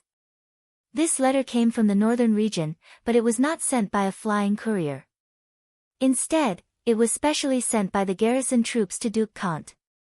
Therefore, the content was very detailed, and there were as many as 4 pages. The letter described in detail the changes that had happened in the holy city of Hermes and the news of the collapse of the Tower of Babel. Eagle Face, the commander of the troops, thought that this was an excellent opportunity to attack. Considering the thick walls and giant catapults around the holy city, he hoped that His Majesty could dispatch 1 or 2 artillery squads to reinforce the northern region, and was willing to win the first victory for His Majesty since the beginning of spring. After reading it, Roland still could not believe it. The church built by the Union in the Starfall city had collapsed just like this. Was this a message released by the opponent to lure the enemy, or was it true? After all, the church still had a certain number of God's punishment army, and dragging the First Army into the quagmire of urban warfare was their last struggle. He had originally planned to let the God's punishment witches participate in this battle, which just happened to make up for the shortcoming of the First Army's lack of close-range firepower. At the same time, the new weapon, the mortars, would be put into use, further reducing the enemy's hiding space. It could be said that although Roland's goal was to unify the whole country, in fact, he only cared about the church. However, the holy city now showed signs of disintegration. Just when he was about to summon the relevant personnel to discuss the matter, he heard a light knock on the French window behind him. When he turned around, Nightingale had directly pulled the bird into the room through the glass. Taking the secret letter from the bewildered messenger's feet, Roland spread it out and flattened it. After glancing at it, he could not help but stand up. How dare he? There was only one sentence written on the note. Chapter 847. Pain. Very painful. Unbearable pain. It slapped its tentacles in frustration, stirring the surrounding seawater into a muddy mess. The blades and feet hidden in its body were shivering, obviously frightened by its anger. Pain was not a strange feeling. From its birth to becoming an eye of branch nest, it had fought with enemies more than once, been injured, swallowed, and evolved. Pain could make the body more responsive, and it was the necessary feedback to absorb magic power. What made it angry was not pain, but an emotion that it had never felt before. It tried to match this emotion with the reaction of other lives, but soon found that it was unnecessary. The feeling was hidden in the instinct of most species. Even if the individuals were far apart, they were surprisingly similar on this point. Fear. It found that it had tasted fear for the first time. This made it a little overwhelmed, and it subconsciously became angry. Kill. Kill her. It wanted to kill her. The tiny insect that rushed into its body, the insect that dared to challenge it with only some insignificant magic power. Sooner or later, it would tear her into pieces and hang her head on the skeleton, just like the red mist crawlers did. However, whether it was anger or fear, they were not necessary emotions for growth. Before, it had never felt fear because of pain, nor would it feel annoyed because of a momentary setback. In fact, it had never thought about such a problem before. Other than evolution, it had no other thoughts. Evolution was more important than survival. Survival was only for the individual, but evolution was the sublimation of the group. It realized that there was something wrong with its body. What exactly was wrong? Just thinking about this problem made its head hurt unbearably. That high-temperature flame not only caused it to lose a third of its body, it also made its reaction extremely slow. It needed time. Time could allow its body to be reborn as before. Time could also make it find the answer. It suppressed the fear, anger, and other subtle emotions in its heart that it had never experienced before, and sank into the mud at the bottom of the sea. More than 10 days later, it crawled out of its hiding place, and released all the blades and feet in its body. Although it had lost a lot in the battle, it did not care. As long as its injuries were fully recovered, it could breed new vassals at any time. It was hungry, and it needed food. At the same time, he also came to a conclusion about some of his own problems. First of all, it discovered that it had lost a lot of pheromones. These pheromones were taken from various insects and could provide help to the evolution of the tribe. Collecting them was also the primary task of the eyes of branch nest. This loss was understandable. Following that loud noise, its body was scattered by the raging flames and heat waves, and part of it was used to store the pheromones in its brain. Now, even if it was almost repaired, it was gone. Just like a punctured water bag, it would be useless even if it was repaired afterwards. This was not a big deal. Insects were everywhere. If they were lost, they could be collected again. Moreover, the most important red mist multi-eyed worm was not lost, so the losses were limited. However, the problem was that it had lost contact with the nest mother. This was simply inconceivable. Ever since it was born, its fate had been closely linked to its tribe. This kind of relationship was inseparable. As long as it was in the same body of water, no matter how far away it was, it would be able to sense the existence of the main nest. Through the water ripples, it could transmit the information it collected, as well as share the tribe's evolutionary instructions. But now it was all gone. After it was injured, it had almost never thought about this. When its consciousness was flowing smoothly and it was ready to transmit the pheromones of the multi-eyed worm, it suddenly realized where the strange feeling came from. Even when the tide fell and the body of water returned to one, it could not hear the call of the main nest. At first, it suspected that its body had not been completely reborn, but as long as it was not completely dead, any individual separated from the main nest would not be cut off. After repeated examination, it found that part of its brain had actually merged with the red mist multi-eyed worm, instead of being completely swallowed. Obviously, the worm had taken advantage of its weak state to make a final struggle. After realizing this, it was shocked and angry at first, but soon it calmed down. A low-energy worm was a worm. Even so, it did not gain any advantage. It could not feel the existence of the multi-eyed worm at all. On the contrary, all the remaining eyes of the red mist worm belonged to it. Through these strange magic eyes, it could see many primitive life forms looking at it. After thinking for a long time, it finally came to a conclusion. It was this part of the fusion that made it unable to contact the main nest, and also caused it to be infected with some strange, worm emotions. For example, fear. For example, anger. And ego. According to the above results, it should first return to the zenith sea, tell everything that happened here to the mother of the nest, and then hand itself over to the mother of the nest. In the case that the water wave transmission did not work, swallowing could completely retain the pheromones, thus helping the tribe to obtain usable evolutionary instructions. Evolution was more important than survival, which was a matter of course. But now it was hesitating. In the past 10 days, it found that it had thought about more things than it had in the past 100 years. Whether it was fighting, swallowing, collecting, or growing, they were all instinctive, but now it seemed that this instinct did not exist. Another point was that there were no restrictions on the use of the pheromones. Evolution was a very careful choice. All the pheromones collected by the nest eyes were transmitted to the main nest, which would analyze and filter the useful fragments, reconstruct them, and then issue evolutionary instructions. Evolution was not only a change in the nest eyes, but also in the main nest and the small ones such as the blade and the foot. All of them grew step by step in this way. Therefore, the eyes of each branch nest were almost the same.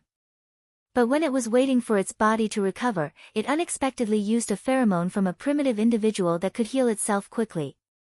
Because of this, the serious injury that needed at least a few months to heal was healed in just 10 days, and it also made it realize that it was different. It was no longer an ordinary nest eye. The foot quickly dragged back a lot of food, which were the primitive aquatic bodies nearby, or according to the insect's name, fish. Most of them were cleanly beheaded by the blade, and the spread of the fishy smell would inevitably attract more fish. It would not take long for the foot to fill its stomach. These inferior aquatic bodies enjoyed the same resources as it, but they were still at the bottom of the competition.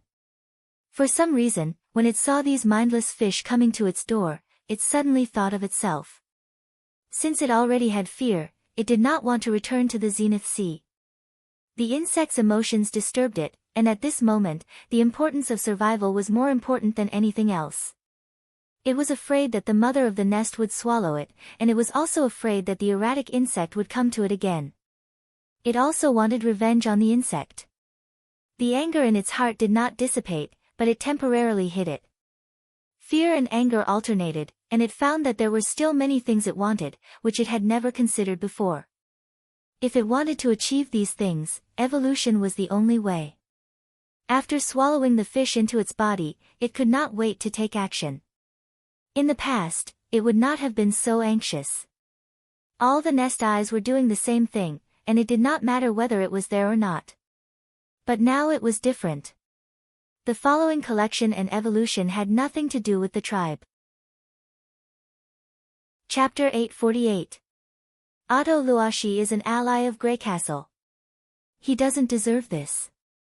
What's more, he messed up the eastern region this time. What about the next time? Maybe he'll cross the border and invade us. Brian said loudly. Your Majesty, please give the order. No matter how far the enemy is, the First Army will crush them for you. Invade?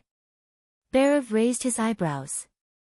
If the army of the Kingdom of Dawn can openly enter Greycastle, why do we need you? Director, I'm just giving an example. A non-existent example is not convincing, Barav interrupted. And most importantly, why do we need to go to war when we can solve the problem through diplomatic means? Don't forget His Majesty's primary goal this year. Do you think the eldest son of a noble family in the city of Glow is more important than His Majesty's ceremony? Brian was speechless. All right, take a break. Roland clapped his hands. Eat something first. We'll talk later. With the clapping of hands, the servants at the door immediately pushed a cart into the reception hall. The officials ate their snacks and went to the toilet. The tense atmosphere immediately eased. This scene had happened many times during the 3-day-long meeting. Since receiving the information about the northern region garrison and the spy Hill Fox, Roland summoned all the relevant officials to the castle to discuss the next countermeasures. It was evident that the bureaucrats under him were divided into different factions. The City Hall faction led by Berev tended to be conservative. They preferred to focus on the kingdom, or even the western region.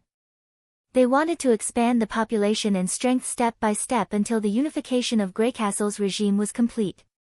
They would retaliate against Apan Moya, the King of Dawn, sooner or later, but now was not the time. The First Army, represented by Brian, and the members of the advisor department tended to be radical, but they were not as close as the City Hall faction. The former was probably influenced by the new ideas that he advocated when training the army, such as defending against the enemy outside the borders, discovering the enemy first, and destroying the enemy first. They insisted on taking action immediately to teach the royal family of the Kingdom of Dawn a lesson and rescue the persecuted Ado Luashi. The latter, to a large extent, stood on the same side as the First Army for the reward. After all, if there was no war, they would not be able to play a role.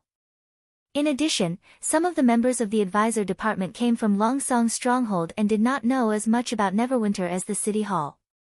Their arguments were often refuted, so their voices were even weaker.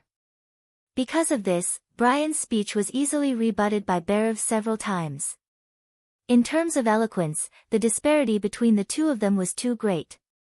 It was already good enough that he could express his thoughts in front of a group of ministers. After all, the Flintlock Battalion commander was still young, and he used to be an ordinary villager in Border Town. He lacked both knowledge and experience, which could be seen from the report of the defensive battle at the Snowy Mountain. Roland was the only one who remained silent. Judging from the current situation, the radicals were basically being beaten up by the conservatives. It had to be said that in the past 3 years, Berev's growth was even more outstanding than he had expected. Perhaps the old chief had been sufficiently tempered by the former finance minister, and all he lacked was an opportunity. The only thing that surprised Roland was that Edith hadn't expressed her opinion even though the meeting had been going on for 3 days. Instead, she had remained silent. If there was anyone in the hall who could compete with Berev, it would be the Pearl of the Northern region. In order not to let the two of them drag each other down and increase the loss of internal strife, Roland officially set up a new department in the City Hall, called the Department of Defense, which was responsible for external military affairs. He also included the General Staff Department, making it a subordinate organization. The Ministry of Defense was in charge of external affairs, while the Security Bureau was in charge of internal affairs. Basically, the framework of Greycastle's violent machine had been established. Of course, the minister was still Roland. Before this, Edith was only Berev's assistant, staying in the City Hall to learn how to deal with affairs. Despite her excellent performance, she had not officially joined the department until now. If she became the minister as soon as she entered the department, she would be promoted too quickly and would not be rewarded in the future. It was also easy to leave the wrong impression to the newcomers that she could do it if she was in charge. After all, it was no longer the time when there was a shortage of manpower, and anyone with a little bit of talent could become the main official. So Edith was now a clerk in the Department of Defense, and like the General Staff, she was managed by Roland. Roland knew that this arrangement, which seemed to be starting all over again, would not discourage the Pearl of the Northern region. A person like the Pearl of the Northern region should be able to guess what he was thinking. Although she had left the director's office, there was no longer any obstacle to her promotion. Therefore, this was a suitable occasion for her to perform, and Berev should not be allowed to suppress the whole audience. This was indeed a bit unusual. He glanced at Edith's seat and found that she was leisurely tasting the chaos drink in her glass, as if Berev's aggressive momentum had nothing to do with her. She was indeed a strange woman. Roland shrugged his shoulders, reached out to scroll, and said, "Show me today's summary." "Okay." Scroll put down her quill and handed him a hardcover book. "It's all in here." After 3 days of discussion, they had basically reached a consensus on the content of the intelligence. Hill Fox, who sent the secret letter, arranged the 3 matters according to their importance. That was to say, the disturbance in the eastern region was the most important, and Otto's imprisonment was not so important. Therefore, the eldest son of the Luashi family should not be in danger in the short term. Apan Moya had just ascended the throne and still needed the support of the three families in the city of Glow. Even if the King of Dawn wanted to find someone to replace him, the process would not be too fast. They thought it would take at least 1 to 2 years. Otto was likely to suffer a lot, but it would not be difficult for him to survive. Secondly, the news of the unstable situation in the Holy City and the report of the northern region garrison confirmed each other, so it could basically be confirmed as a fact. However, even the city of Glow had reacted, which might mean that the Moya royal family had set their eyes on the church. Not to mention the hatred between the two sides, everyone knew that Hermes stored the wealth accumulated by the church for hundreds of years. It would undoubtedly be a very tempting choice to take advantage of the opportunity to eat it. Chapter 849. For the two factions, there was no objection to reclaiming the eastern region or destroying the church, which had already been included in the plan during the previous meeting. The only disagreement was when to retaliate against the Kingdom of Dawn. Because of Roland's previous diplomatic attitude, no one suggested to take a step back and let bygones be bygones. However, the City Hall officials still hoped to negotiate with Roland, justifiably, after the coronation ceremony, and they did not rule out the use of force. Obviously, the future planning meeting during the months of demons had given them enough temptation and motivation. They all wanted to support Prince Roland to ascend the throne as soon as possible and become the true king of Greycastle. At the same time, they could also become real ministers of the kingdom from local officials. If they wanted to fight in the Kingdom of Dawn, not only would they need to mobilize a large number of troops and resources, but the coronation ceremony would also be affected. No king would send out his own elite generals to complete the coronation ceremony hastily, which would not be good for anyone. Of course, the final decision was still up to Roland. During the 3 days, he just watched the discussion and did not show any obvious preference. He was completely different from the tough attitude he had when he was dictating the diplomatic letter. It was precisely because of his silence that the people had the space to debate intensely. It was not that he had changed his original intention, but he was waiting for an opportunity. An opportunity to gain the most benefits with the least cost. In the evening, someone knocked on the office door. When he saw that it was Andrea, he heaved a sigh of relief. Finally, she came. If she did not come to him, he would have to find her himself, which would undoubtedly be much less effective, and it was hard to say whether he would succeed or not. Here, dried fish.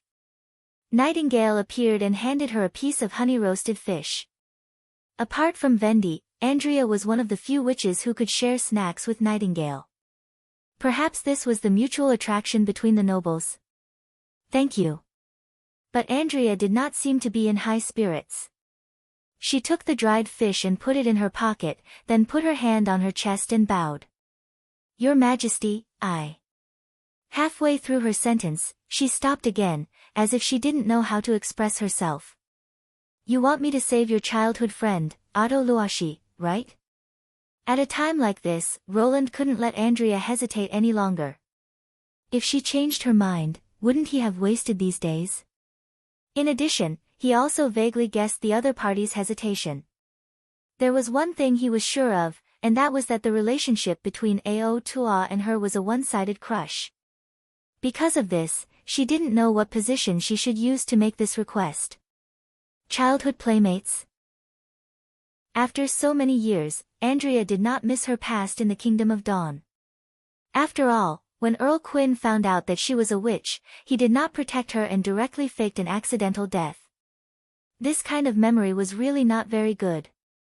When Otto visited Neverwinter last winter, Andrea's behavior was very clear. She obviously did not want to be associated with the past. Now that he had come looking for him, it was probably because he was simply kind and apologetic. Yes. She took a deep breath and nodded slowly. But in the meeting, you also heard the discussion. If we want to force Apan to submit, we need at least more than 3,000 troops. Including the troops attacking the Holy City, the number will increase to about 5,000, which is already 80% of the strength of the First Army. Despite the disagreement, City Hall and the General Staff Department still made a rough plan. As there was no water system directly connected to Grey Castle in the Hermes Plateau and the Kingdom of Dawn, they could only rely on carriages and manpower. The number of people in the logistics team was astonishing. Moreover, the remaining 20% of the troops had to stay in various parts of the kingdom, so the First Army had no spare troops to garrison and could only leave after the battle. All in all, it was definitely a loss. This is just the manpower. If we include the materials, all kinds of wear and tear, the cost of carriages and horses, the expenditure of provisions, looking at Andrea's increasingly embarrassed expression, Roland was about to add fuel to the fire, but his voice suddenly stopped. Your Majesty. The blonde witch could not help but be stunned. It was not because he noticed something wrong, but because Nightingale pinched him hard on the back and then said in a voice so low that only he could hear, "Don't force her. Can't you just say it?" Ahem, it's nothing, Roland coughed twice. This is just an objective situation. With some subjective efforts, it's not impossible to turn the situation around, but it depends on how much the three big families are willing to do. The three big families?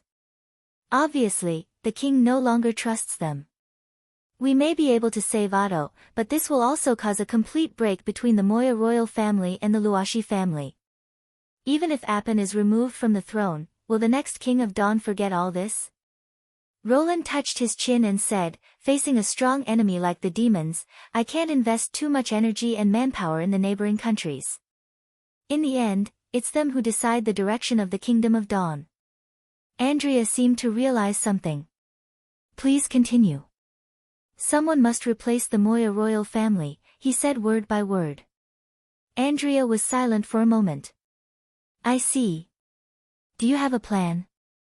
She is indeed a woman from a big family, Roland thought to himself. She can remain calm in the face of the overthrow of the royal power, which will undoubtedly make the following conversation much easier. He asked straightforwardly, Are you interested in becoming the King of Dawn? Your Majesty. Andrea finally showed a look of surprise this time. No. I don't want to leave. Leave what? She bit her lip and said, No, nothing. I mean, I'm not interested in the throne of the City of Glow. Roland was a little surprised.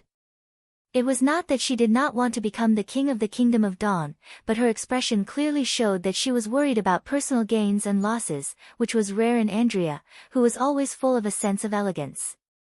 Was there anything more tempting than becoming the king of a country? Roland calmly took a sip of tea. Fortunately, he had a backup plan. What about your father? Is he willing to step forward?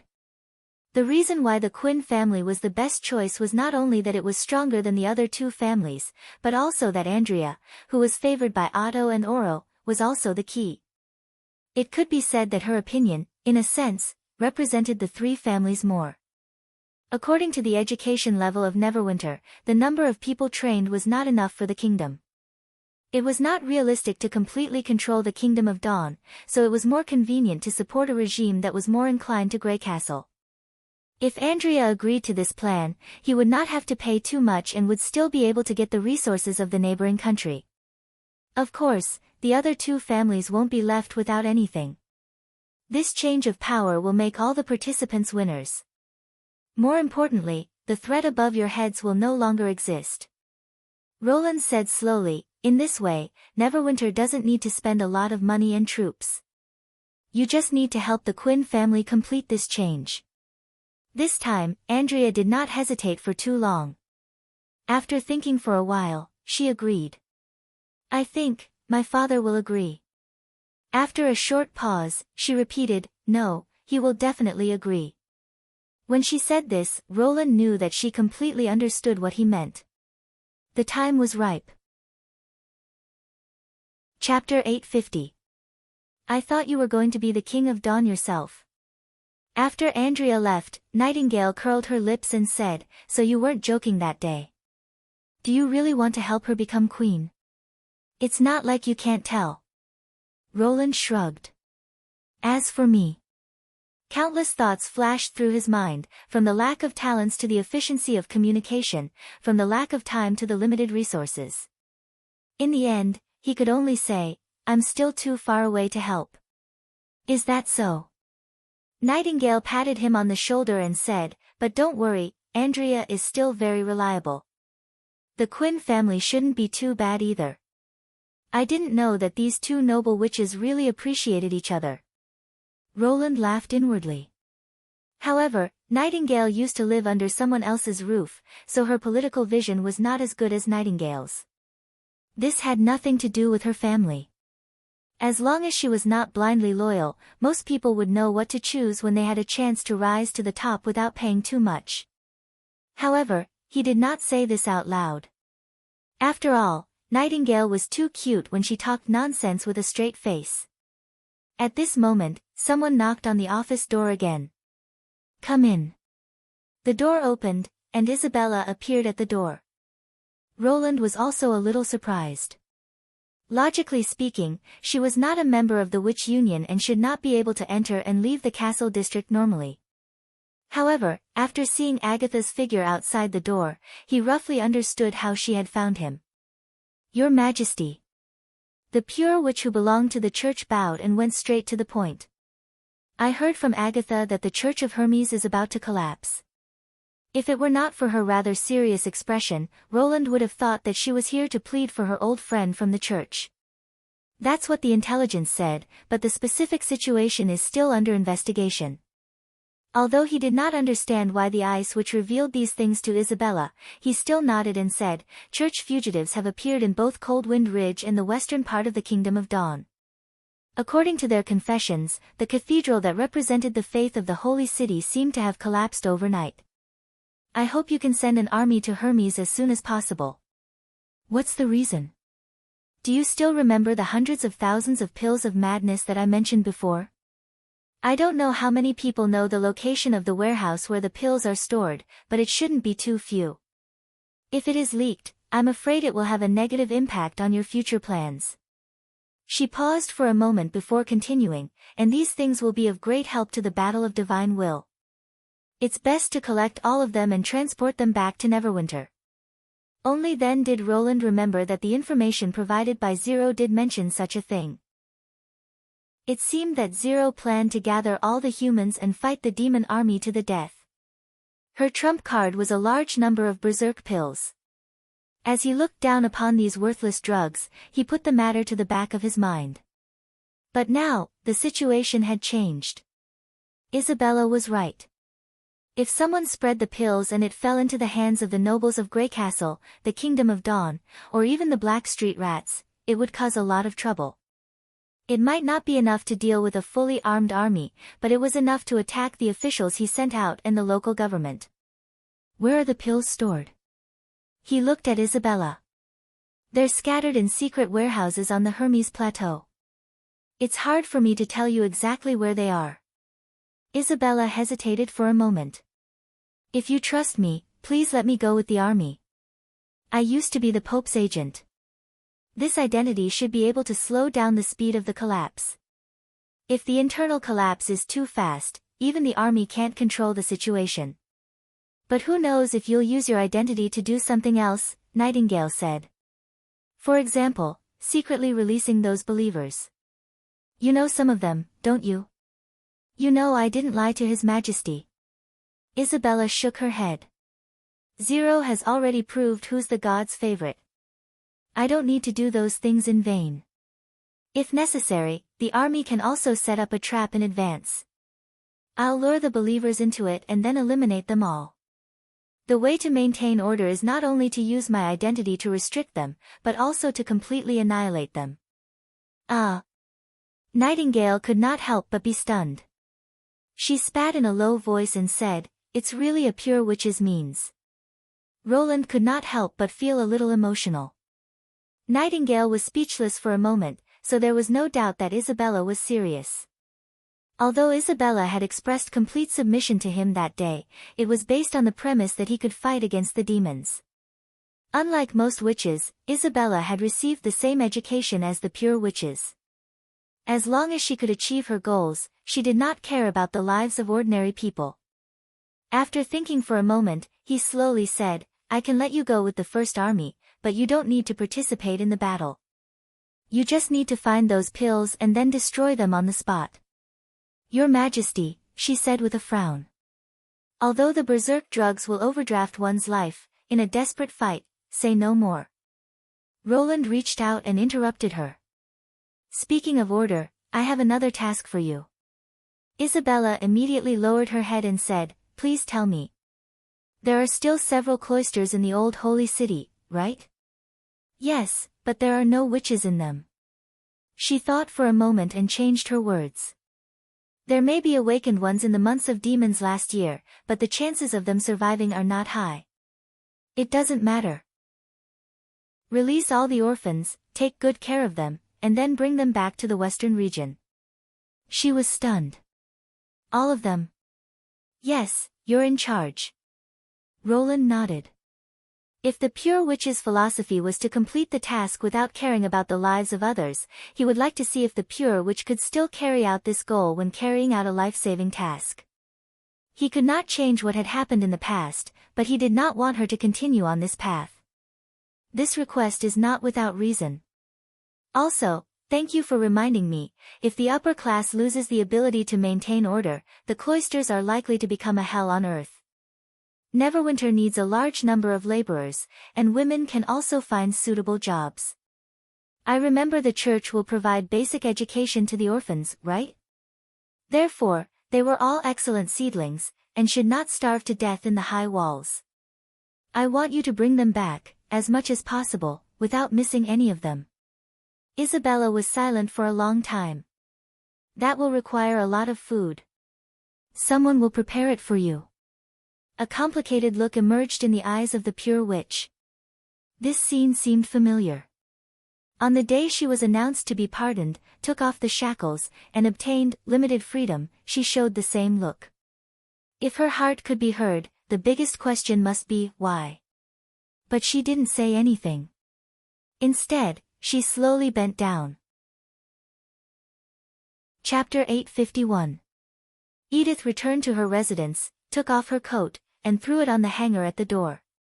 She could not help but take a deep breath at the rich aroma coming from the living room. Saliva gushed out of her dry lips and tongue. She did not feel it during the meeting in the Ministry of Defense, but now her stomach was growling. Why are you back so late today? Cole's voice came first, and then he poked his head out from behind the door frame, holding a spoon in his hand. The war is about to start. The Ministry of Defense has a lot of work to do, especially when it comes to the Kingdom of Dawn. The situation is more complicated. She took off her leather boots, put on a soft sock, and walked into the living room. You can eat first if you come back so late again. I don't care. Cole curled his lips. But His Majesty hasn't decided whether to interfere with the King of Dawn or not, right? If you make a plan now and he adopts Barev's strategy, won't your efforts be in vain? Do you really think he doesn't have any ideas? Edith patted her brother's head as she walked past him. Roland Wimbledon is not a king who relies on his subordinates to make decisions. What did you see? Cole asked curiously. If you want to know, you have to pay the price. She glanced at him, and his body suddenly trembled and he did not continue the conversation. There were 2 dishes and a soup on the table, and the main ingredient was Neverwinter's specialty, bird beak mushrooms. Recently, this extremely delicious and juicy mushroom began to appear in the convenience market in large quantities, either because of the increasing number of hunters or because of the discovery of a new source. At the same time, the price of this mushroom did not rise but fell, and it seemed to be replacing meat. It was a pity that bird beak mushrooms could not be stored for a long time due to their fat characteristics. Otherwise, it would be an excellent business outside the western region. Edith put a piece of roasted mushroom into her mouth. The slightly charred mushroom cap and melted butter perfectly. After a crisp sound, she felt her entire mouth was filled with juice, and she let out a long hum of satisfaction. She had to admit that she had underestimated her brother. Apart from his indecisiveness and weakness in martial arts, Cole's talent in learning was beyond her expectations. Take cooking for example. He had only eaten these mushrooms once or twice at His Majesty's banquets, but they looked decent. It was impossible to do this without a clever mind. It was the same for the clerical work in the city hall. He had only been doing it for a few months, but he was already an official recorder at important meetings in the Lord's castle. This speed had already surpassed many of his peers. If it were the noble children in the north who thought that they were the best, they might not be able to do better. Of course, the most important thing was that he was very obedient.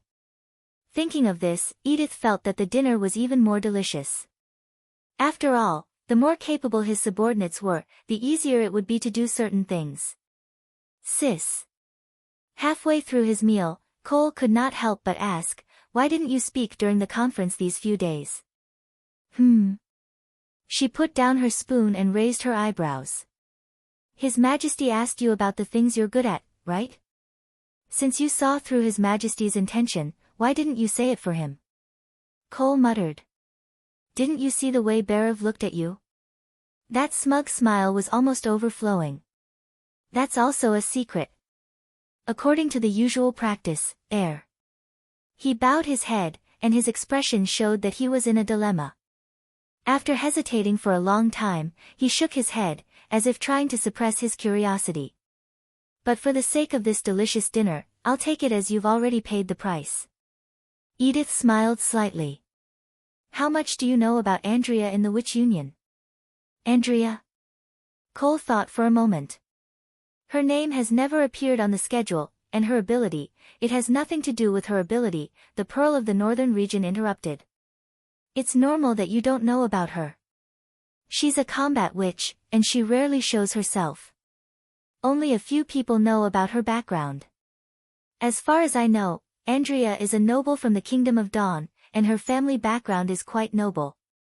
She's also an old friend of Otto Luashi. After knowing this, we can roughly deduce the rest." Then she briefly explained her speculation. "Now do you understand why I couldn't speak up at the meeting? Once the emotional card is revealed, what could have been achieved will no longer be possible. Wouldn't His Majesty blame me for this?" Cole's eyes widened. "How do you know all this? Do you think I applied to go to the Great Snow Mountain just to prove that only people who have been to the front line are suitable to serve as important officials? That's just one of the reasons." She spread out her hands. "Without this trip, it's not easy to get close to witches." Cole frowned and thought hard for a while. "No, that's not right. Assuming that the information you've gathered is correct, how can you be sure that His Majesty will definitely choose Andrea as a shortcut to solve the problem of the Kingdom of Dawn? There's no definite connection between the two. Can't he think of recovering the kingdom first and put the coronation ceremony first? Indeed, there's no definite connection between the two, but I noticed His Majesty's behavior at the meeting. It's hard not to understand," Edith said confidently. "In 3 days, he looked at Andrea a total of 17 times. She's neither an official of the city hall nor a key decision maker. If there's nothing between them, then there must be a conspiracy. You even remember this?" She picked up the soup bowl and put on the posture of a meeting. "Just like this, out of the corner of my eye, His Majesty definitely didn't expect that while he was staring at Andrea, someone else was watching him." The younger brother's mouth twitched with a strange expression and he muttered something in a low voice. "What did you say?" Edith asked coldly. "No, nothing." Cole hurriedly waved his hand. "I wanted to ask, after the meeting, did you talk to Andrea about this? What if you guessed wrong?" "Oh." She raised her eyebrows. "You saw it?" "I wanted to ask when you'd come back, but it seemed that you only stayed in front of her for a short period of time, because I don't need to say all these speculations. Since it's an emotional card, I just need to give it a little push." Edith said carelessly, "His Majesty is a very benevolent king. Besides, he's met Sir Otto once. As long as you ask, he'll most likely agree to save Andrea. I just mentioned it. If I guessed correctly, it would be considered as helping His Majesty. If I guessed wrong. She paused for a moment. Who cares about the life or death of a noble from the Kingdom of Dawn? The next day, the regular meeting ended after only half a day. Roland Wimbledon, who had been silent for 3 days, did not continue to listen to the discussions of the ministers. Instead, he announced his decision at the beginning of the meeting. Neverwinter's army would be divided into 2 groups. One group would enter the Hermes Plateau from Coldwind Ridge, while the other group would pass through the eastern region and directly reach the border of the Kingdom of Dawn. They would attack the Kingdom of Dawn from the west and the south respectively and strive to join forces in the City of Glow by the end of summer and the beginning of autumn. As soon as this decree was announced, everyone stopped arguing and accepted the order in unison. Even Barav, who was the leader of the Conservative Party, put his hand on his chest and accepted the order as if he had never said anything. Chapter 852. 1, 2, 3, 4. Lorgar poured the golden dragon out of the bag on the table and carefully counted it twice. She could not help but frown. 21. In less than half a month, she had used up 3/4 of her savings. At this rate, she would have to return home dejectedly in a week or 2, throwing all her lofty words and lofty aspirations into the quicksand. The cost of living in a big city was too exaggerated. Especially that Evelyn's 100 Flavors winery, it was simply outrageous. Even a group of robbers with knives would not be as. No, that's not right. Lorgar lowered her head dejectedly and let out a whimper. Her ears also drooped down. They did not rob her openly. It was she who took out the golden dragon from the bag and willingly handed it over to the other party. In particular, the owner of the winery had repeatedly expressed his concern that her expenses were too high. He had tried to persuade her several times, saying that as long as she joined the Witch Union, she would be able to get a free drink every month, but she had not listened to him at all.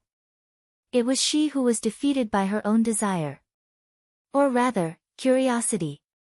But she really could not be blamed for this. The chaos drinks were like magic. Even Chen Lu in the Archura Oasis did not taste so good. She could not even find the words to describe their taste. But without exception, each of the colors of the drinks was incomparable. The name, 100 Flavors, was well deserved. If it was only a single variety, even if it was the 3 gods' best wine, she was confident that she could control herself. After all, the right amount of drinks was beneficial to a warrior, but excessive drinking was tantamount to self-destruction. But the chaos drinks had too many variations. She always could not help but want to try what the next cup tasted like. Unconsciously, the golden dragon was spent like running water. Lorgar turned her head from side to side in annoyance, rubbing her forehead against the cold table, trying to wake herself up. No, she could not go on like this. As long as she stayed in the city, she could not help but want to go to the tavern. To be honest, apart from the shockingly expensive drinks, it was a good place to broaden one's horizons and gather information. She found a random place to sit down, and she could hear the conversations of merchants from all over the northern kingdom. Unlike those traveling merchants in the southernmost region, most of them were of high status, and the things they talked about were quite fresh. It could be said that she benefited a lot from their conversations.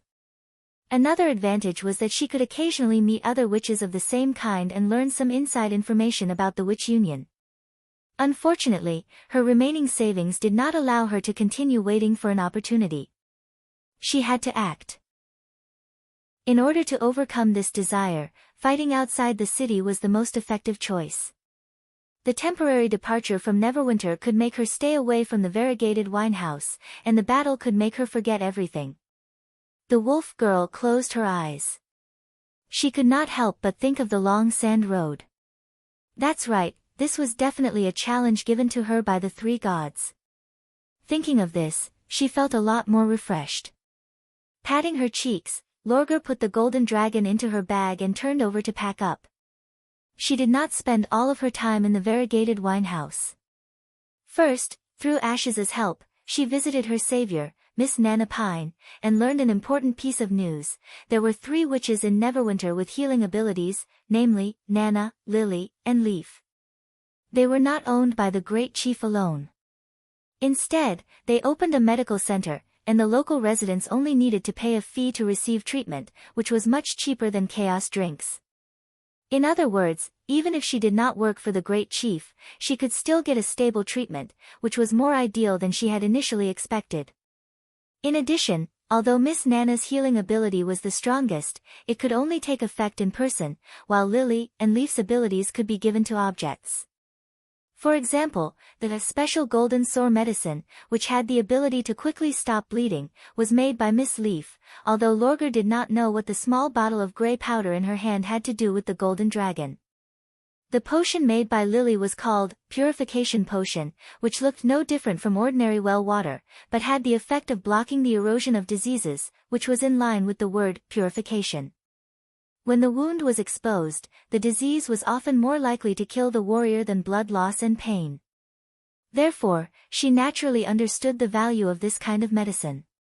If it were not for the shelf life, she would definitely buy all the potions she saw. These 2 kinds of medicine could be bought in the medical center, and the price was not high relative to its function. It was undoubtedly the best guarantee for warriors to challenge higher peaks. As long as it was used properly, she was full of confidence to defeat strong enemies. Secondly, Princess Lorgar of the Wild Flame clan found that the adventure skills she had mastered in the north were not useful. There was no rat organization in Neverwinter as the traveling merchants had mentioned, and the residents seemed to know nothing about demons. She asked dozens of people, and all the answers were, "I don't know," which also attracted some black-clothed men to follow her. Now, her understanding of demons was still limited to what Ashes had revealed to her and a conversation she overheard in the Byway Winehouse. There was an abandoned city in the desert to the north of Neverwinter, and the demons seemed to have appeared there.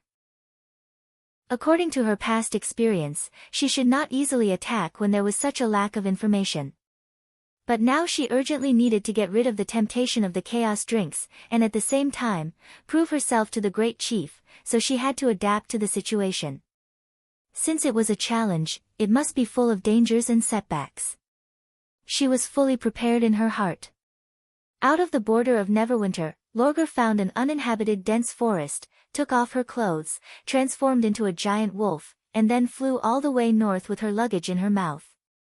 She did not know the specific location of the abandoned city, nor did she know whether she could encounter demons, but desert wolves had extremely sharp hearing and smell. For her, the wild was not much more dangerous than human settlements. In the past, in the southernmost region, she used this ability to find well-hidden opponents again and then destroy them. She believed it would be the same this time. Feeling the melted snow and mud under her feet, Lorgar even had a vague feeling that the 3 gods would guide her to meet the real enemy. However, before she could run far, she suddenly heard a whistling sound in the air rapidly approaching. Something was swooping down on her. This kind of air-tearing warning was quite familiar. In the holy duel on the burning platform, the 4-winged eagle launched a surprise attack in this way. She might not have been able to dodge such a swift attack before, but now she had enough experience to deal with everything. An excellent Sand Nation warrior would never be hit by the same attack twice. Lorgar exerted strength on one leg and suddenly rolled to one side. At the same time, she turned her body 90 degrees so that she could see the direction of the attacker. Then she inserted her thick and powerful hind legs into the mud, her muscles were already stretched to the maximum, and her sharp claws stretched out of her flesh pads. As long as the enemy's attack missed, it would lead to a fatal counterattack. A giant beast with the momentum of thunder hit the place where she was originally standing, splashing a large amount of snow and water. Its broad wings were even more amazing than the 4-winged eagle's, and the ground seemed to tremble with the impact. At the same time, there was a cry of surprise, as if he was surprised that his attack had missed. Chapter 853. A flying monster with hairless wings, ferocious and ugly in appearance, wild and fierce in strength, and a strange voice that seemed to have been heard somewhere before. Wait, doesn't this inexplicably familiar voice come from the white pigeon that was particularly intimate with Ashes? Lorgar suddenly thought of an image she had been imagining for a long time. Could this be the real Maggie? Maggie? She shouted subconsciously. The wolf can actually speak. The giant beast let out a strange cry and took a few steps back, which made the wolf girl freeze in place. For a moment, she did not know whether she should pounce on it or not. Although she did not know why the other party launched a sneak attack, it was also a good opportunity for a competition.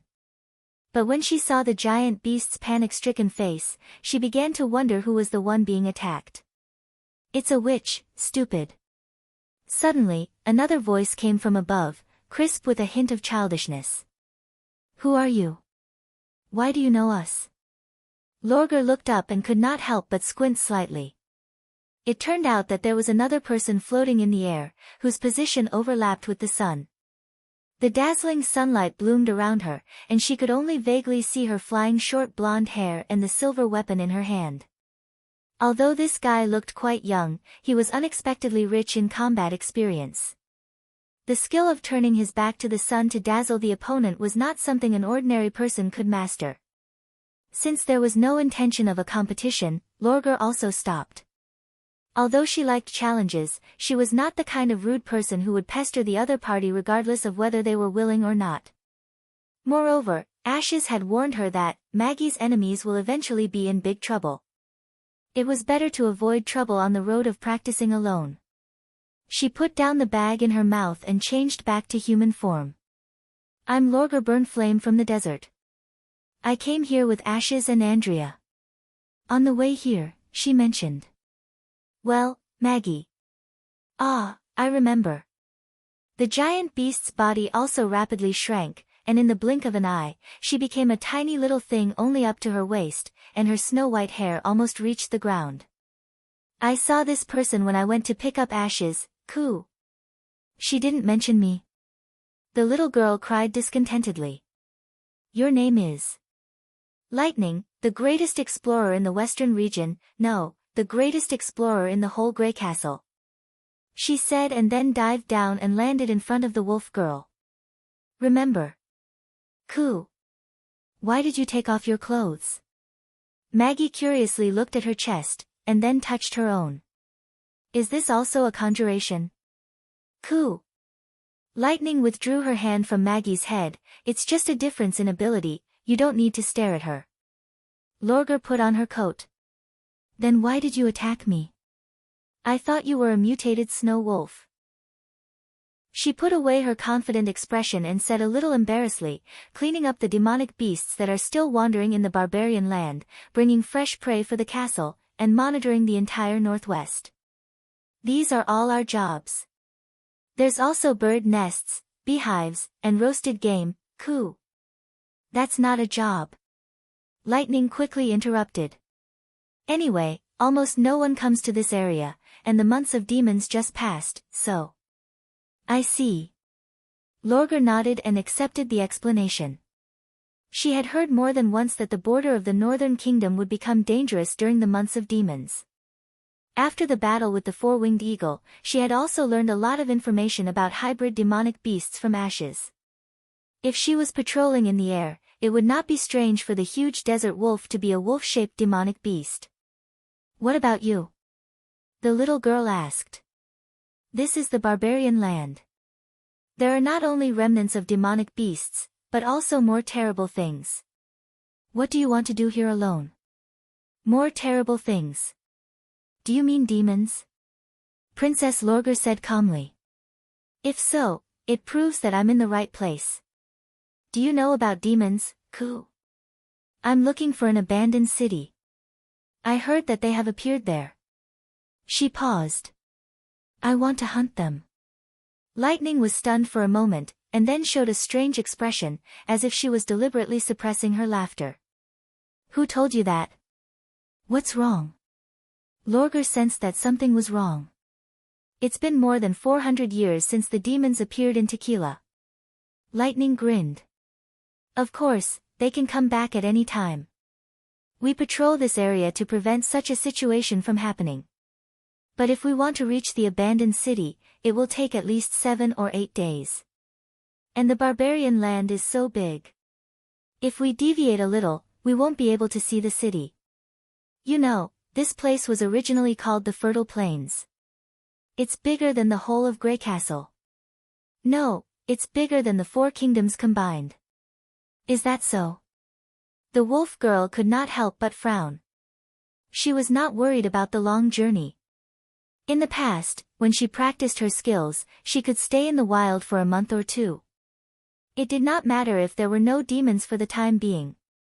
She had always been patient when hunting, and living in the wild, she did not have to worry about spending all her golden dragon unknowingly. However, if this place was really as big as she said, it would be troublesome not to find the target. But the courage and adventurous spirit you showed is commendable. Lightning said with her hands on her hips. You set foot on the road of exploration with only a few words. This is the potential of an excellent explorer. Although I don't know why you didn't join the Witch Union, it's the same if you join the Neverwinter Exploration Group. So, do you want to explore this misty land with us? Let's roast some game together, coo. Maggie raised her hands high. No, thanks. Lorgar could not help but sigh in her heart. At this time, she found that some things were not as she had expected. For example, Maggie was indeed very strong after transforming, at least as strong as a 4-winged eagle, but her mind was completely different from that of a warrior.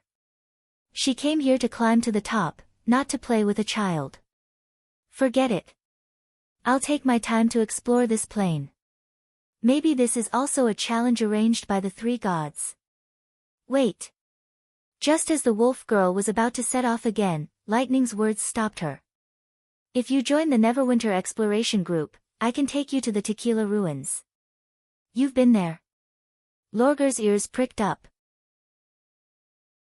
Chapter 854.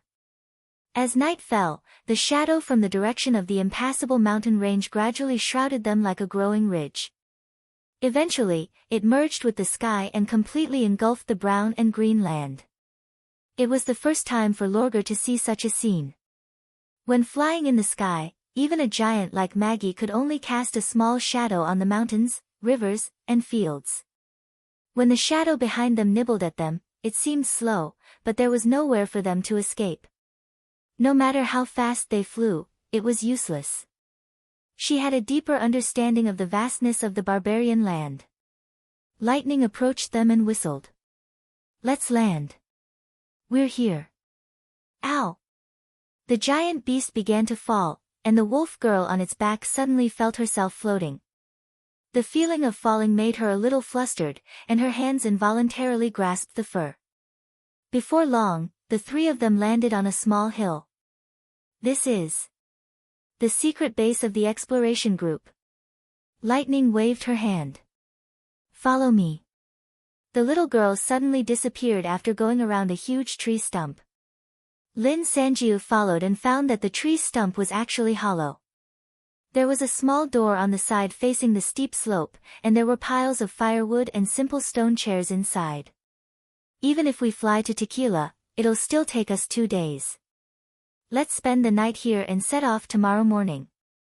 Lightning opened the window opposite the door and let the wind flow. The rotten smell in the trunk immediately dissipated a lot. Now it's time to barbecue. Have a taste of my cooking. Did you build this place? Lorgar looked around curiously. In the end, she had accepted the invitation and joined the so-called Neverwinter Exploration Group. After all, in addition to the little girl's promise to take her to the abandoned city, the information about the demons just happened to scratch her itch. The more she knew about the enemy, the more advantageous it would be for her in future battles. She had no choice but to set off without detailed information. Now that she had a reliable source of information, she had to make a little sacrifice. I'll just take it as accompanying the 2 little fellows for a while. It can't be considered as building. I just found a naturally created residence. Lightning quickly set up a bonfire and lit up the interior of the stump. Worms had eaten through it, and the upper half had collapsed in the wind and rain. The branches and leaves just happened to fill the trunk, forming a natural roof. As for the window and the door, they were chiseled by Maggie. There are many places like this in the barbarian wasteland. As long as you are careful enough, explorers will never lack a place to shelter them from the wind and rain. Unexpectedly, she felt that the other party's answer was reliable. Under the flickering light of the fire, Lorgar noticed that there were bolts nailed to the back of the simple doors and windows to effectively prevent uninvited guests from breaking in. Above the bonfire, there was a smoke vent that could be opened and closed. Obviously, it could also be used to escape in an emergency. The firewood was placed on higher ground to avoid being soaked by water. There were also 2 drainage ditches dug on the ground that led to the outside. So, although there was a rotten smell, it did not feel wet. There were many similar details, and it didn't seem like something an underage child would be able to grasp. For a moment, she was a little confused about the details of the exploration group. Maggie hummed a tuneless coo song while taking out jerky from her backpack and roasting it over the bonfire. Lightning took out a variety of seasoning jars from her waist and sprinkled them evenly on the surface of the jerky. The two cooperated very well. Obviously, it was not the first time they had done this. Soon, a tempting aroma spread through the trunk. "Eat it." Lightning handed her a skewer of roasted meat. Lorgar took the roasted meat, hesitated for a moment, and then slowly put it into her mouth. A rich and delicious taste suddenly gushed out. First, the warm grease stuck to her mouth, then the saltiness brought by the spices, and finally the thin shredded meat that was crispy on the outside and tender on the inside. It was hard to imagine that this was a delicacy that could be enjoyed in the wild. Even the best banquets in Iron Sand City did not taste as good as this. She could not help but shake her tail and exhale a lingering fragrance from her throat. "Good, delicious, of course, this is not ordinary jerky, coo," Maggie said proudly. "It was originally a giant lake frog in the Great Snow Mountain Ice Spring. It took me a lot of effort to catch it. Its leg is as big as Lightning's, so I had to pickle it and eat it slowly." The wolf girl was stunned. "Lake frog? What's that? Can it really be eaten?" "Don't worry." The little girl seemed to have read her mind. Explorers exist to explore the unknown, and novel food is also one of them. Lorgar pursed her lips, but in the end, she still could not bear to put down the half-piece of jerky. She closed her eyes and swallowed it. After savoring the aftertaste between her lips and teeth, she looked at Lightning and asked, "Are there only 2 of you in the Neverwinter exploration group?" "Now there are 3 of us," Lightning corrected. "What about the other members of the Witch Union? Why do you want to invite me to join?" Princess Lorgar thought for a moment and chose to speak frankly. "I came to the Western region to challenge strong enemies and hone my skills. I'm not interested in exploring the unknown." Lightning was silent for a moment, which was rare for her. "Because they rarely leave Neverwinter. Even if they do, they don't like to wander around in the wild. They have more important things to do than exploring, such as staying in the factory to produce those machines. My father once said that a person can't complete a real adventure alone. If you want to become a great explorer, you have to form your own team, and you're the only witch I've met in the barbarian land. This girl is serious." Lorgar suddenly realized that the exploration group was not just an excuse she made up on the spur of the moment. She really wanted to do it. However, judging from her slightly lonely tone, she guessed that not many people would take her words seriously. They would just treat it as a joke from a little girl, just as Lorgar had thought. For a moment, she saw a trace of herself in the wolf girl. Before she defeated all the challenges and became a real warrior, few people could understand her passion and dedication to fighting. Even in Iron Sand City, female warriors were still a very small part of the population. Thinking of this, the wolf girl could not help but sigh softly. She pretended to be helpless and said, "Since I'm also a member of the exploration group, what do I need to do next?" Lightning's eyes lit up. She took out a sheepskin map from her pocket and handed it to Lorgar. "The nearby unexplored areas are marked on this map. If you happen to pass by, you can draw the novelty you find on it: bird's nest, beehive, wolf's cave, anything will do. But you can't sneak around alone. This is the first rule of the exploration group. You have to wait for us to come back before eating together. Maggie interrupted. Lorgar unfolded the map and saw all kinds of strange patterns drawn on it. There were also a lot of annotations on the side. For example, where the eagle's nest was written, there were 2 chicken legs and 4 eggs. Lorgar did not know whether to laugh or cry. Why do I feel like I've been cheated? Ahem, okay, I see. She put away the map. But what do you mean by waiting for you to come back? Are you going to leave Neverwinter? Chapter 855. After a good night's sleep, the 3 of them set off again the next day. After flying for half a day, Lorgar finally saw the abandoned city in front of her. She held her breath involuntarily. This city is too big. Looking from the sky, the land under their feet was a vast expanse of green, with grayish-brown walls and broken walls among the green fields. According to Lightning, the city had been abandoned 400 years ago, but even now, the outline of its incomplete walls could still be seen.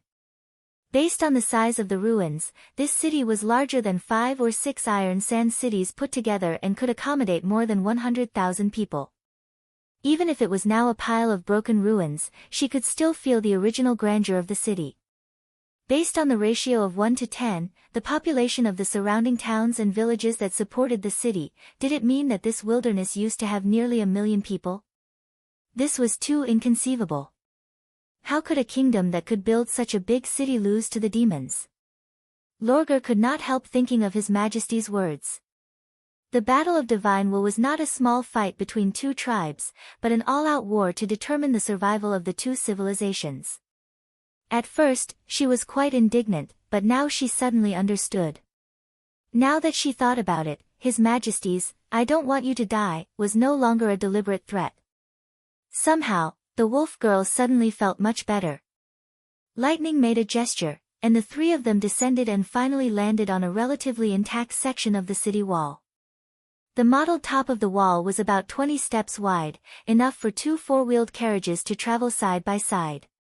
On the wall that was covered in moss and vines, a few circular holes could be vaguely seen.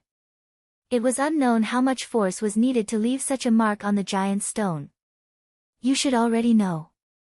The little girl came over and said, this was originally the last line of defense of the Witch Empire. Unfortunately, they failed to resist the demon's attack. In other words, the witches that Ashes had mentioned, who could live for more than 400 years and would never die, were actually the surviving members of the Witch Empire. Was it because of their destruction that the current 4 kingdoms and the church that regarded witches as heretics came into existence? The wolf girl did not ask what was on her mind.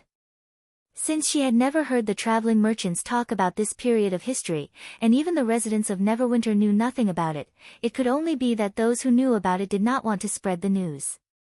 She always remembered that she was not a member of the Witch Union, so there were some things that she did not need to know too much. She took out the map that Lightning had given her yesterday and spread it out in front of her. Tequila is the border area that you usually scout? If the demons want to attack Neverwinter, which direction do they usually come from? It's possible to go to the west of the ruins, but it'll be very dangerous if we want to go deeper into the barbarian land. Even staying in the air might not be safe. Why? She asked. Because of the fog, cried Maggie. Sometimes the sky turns red, coo. What is that? Lorgar frowned. It's a necessity for the demons to survive, just like the air we breathe. Lightning looked to the northwest. Today's weather is good, so the sky looks blue. But sometimes when it's rainy, especially when the sky is overcast, you can see the red fog at the edge of the horizon when you fly high. It's highly toxic to witches. Even if you don't inhale it, just touching it can cause serious damage. Because we don't know how far it can float, we rarely go beyond the tequila line. Then the little girl roughly explained the demon's weaknesses. I see. The wolf girl twitched her ears. As long as we pull out the tubes behind them, the demons can only be slaughtered. But it's not easy to do. Like the senior demons I mentioned last night, they almost have no flaws. Lightning warned. If you really encounter the enemy, you'd better retreat immediately and inform His Majesty. Don't worry. I know what I'm doing. Lorgar patted her chest and said, full of fighting spirit. It was true that the enemy was terrifying, but it was also because of this that the challenge was worthwhile. Moreover, the strength of a group did not mean that an individual could not be defeated. She believed that as long as she found the right opportunity, she could always hunt down a lone target. Even if the demons did not appear for the time being, she could still use hybrid demonic beasts as a substitute. She had seen several large demonic beasts in the forest when she flew on Maggie's back. Looking at the desolate wilderness, Lorgar felt that she had found the feeling of moving forward again. Green replaced the yellow sand, but the road became clearer and began to extend further. I'm going to stay here for a long time, she thought. Since the order to go to war was issued, Roland had to hold 1 or 2 meetings almost every day. He had to agree to everything, be it the battle strategy or the logistics. At first, he enjoyed the feeling of being in control, but as the content became deeper and more complicated, he felt that he could not bear it anymore. With the development of Neverwinter, the area of control was no longer a city. Plans and reports that could be completed by one person had now become the responsibility of a large team. In the face of these trivial contents, Roland gradually understood and sympathized with the mentality of those incapable emperors who did not like to deal with government affairs in history. Think about it, every day you had to listen to people nagging about reports that you could not remember for half a day, and after a long time, you would naturally feel uncomfortable. If it were not for Skrull who integrated and filtered the numbers in the plan for him, he would probably want to be a hands-off boss and leave everything to his subordinates. After all, he was just a mechanical engineer before he traveled to this world. Compared with the complicated logistics, Roland paid more attention to the battle strategy drawn up by the Ministry of Defense. The main direction of the First Army's attack was undoubtedly the holy city of Hermes, which had high walls and thick city walls. Not only did they have enough cannons and ammunition, but they also used the experience accumulated from the exploration of the Snow Mountain, in which the army, witches, and tequila survivors would act together. Roland had to admit that the Pearl of the Northern region had shown her proud talent. In this plan, she mentioned the concept of cooperative warfare, such as using the abilities of witches and tequila survivors to launch surprise attacks from all directions, so that the enemy would not be able to deal with each other. She also included the sky and the ground into the attack range. Although many of the ideas were not mature yet, for this era, it was already extraordinary to have such foresight. It seemed that it was indeed a good choice to put her in the Ministry of Defense. Of course, in order to implement these plans smoothly, the key was to ensure that the tequila gods' punishment witches were willing to follow orders, and not act on their own when they received orders. In the days when everyone was busy preparing for the war, this was the first problem that Roland had to solve. And the method was extraordinarily simple and clear. Chapter 856. Roland was already familiar with the process of entering the dream world. As long as he thought about the unique things in the dream world before closing his eyes, he would be able to trigger the beam of light that went straight to the sky. After that, he would wake up naturally and welcome the morning of another world. However, there was a small accident this time. He did not wake up naturally. Instead, he was awakened by a series of phone rings. Fortunately, this kind of sleep was not real sleep, so he did not feel sleepy. Roland turned over and got up. He picked up his cell phone from the bedside table and found that it was Garcia calling. "Hey, do you know what time it is? It's 6:30. "It's not too early," Garcia interrupted. "And how do I know whether your relatives will suddenly visit?" Roland could not help but twitch the corner of his mouth. It seemed that Garcia still remembered that he stood her up last time. What's up? Haven't you always wanted to know what the erosion is about? The association has set a time for the new members to visit. It will be this afternoon. After breakfast, you can come to 0827. Didn't you say afternoon? You're not the only new member. It will take time to meet with people from other districts. Garcia raised her voice. Why? Are you going out with your relatives today? And more than one. Of course, he knew that if he answered like this, Garcia would definitely block the door. Besides, he was really curious about the erosion that Garcia mentioned. Okay, but I slept a little late last night, so, you know, I might smell a little bit. Let me take a shower first. She fell silent.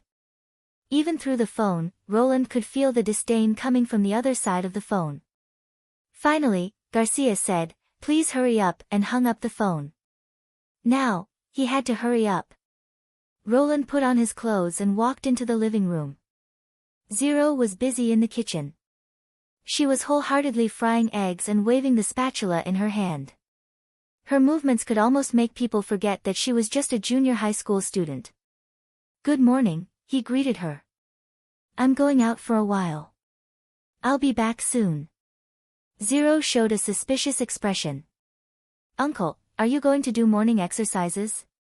"Sort of," he said casually. "By the way, there's a staff meeting in the afternoon. I might come back a little late. You don't have to wait for me to have lunch with you." "I know," said the little girl, pouting. Outside the tube-shaped apartment, the neighborhood was already bustling with activity. White steam was rising from the rice noodle shops along the street, and the breakfast stalls were sizzling with the sound of deep-fried dough sticks being put into the pot. Even though it was already late autumn and people were wearing thicker clothes, there were still many elderly morning joggers around the building. They wore short-sleeved shirts and sports pants, and they walked briskly to the sound of the radio and the hawkers. Their movements were not much slower than those of young men. Roland turned into an alley not far from the tube-shaped apartment and stopped in front of a shop that hadn't opened yet. The rental notice on the shop front was quite eye-catching, but in front of the word "rent," there was a big word, "taken." He took out the key and opened the side door. When he walked into the room, more than 20 witches who were standing inside knelt down on one knee and saluted in unison, "Your Majesty." For a moment, he felt like he was back in Neverwinter. Although they were separated by only a wall, it felt like a lifetime had passed. "Welcome to the dream world," Roland said with a nod. "Do you mean we have a special task today?" On the second floor of the shop, Phyllis, Faldy, Ling, and Tong gathered around Roland and listened to him carefully.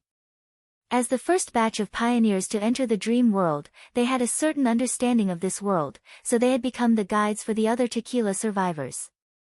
Whether it was eating, drinking, or hunting fallen evils, they could take care of and guide the others, which greatly relieved Roland of a lot of burden. This shop was the new foothold that he had rented with the help of a middleman. Compared with the previous warehouse, this place was much more spacious and less suspicious. Roland repeated the notice from the Martialist Association. According to Garcia, when the association organizes newcomers to learn the inside story, they'll bring them to the headquarters. The specific location of this place has always been unknown to outsiders, so I want to take this opportunity to find the base where they hide the force of nature. I need your help to do that. Let my bug follow you. Faldy summoned the magic bug nest and picked up a beetle to pinch on her fingertip. That way, I'll know your location at all times. After getting his consent, the witch placed the beetle on his collar. The beetle quickly crawled into his long hair and hid itself. Roland could only vaguely feel that there was something extra on the back of his neck. "Phyllis and Ling will follow me." Roland suppressed his discomfort and turned to look at the other two witches. "Do you remember how to take a taxi?" Phyllis nodded and said, "Wave your hand and tell the driver to keep an eye on the one in front and pay him when we arrive. Don't talk when you're driving. Keep silent no matter what the driver asks." Ling patted her chest and added, "Don't worry, Your Majesty. We remember it very well." "That's good," Roland said approvingly. "When the car stops, Ling, see if you can sneak in.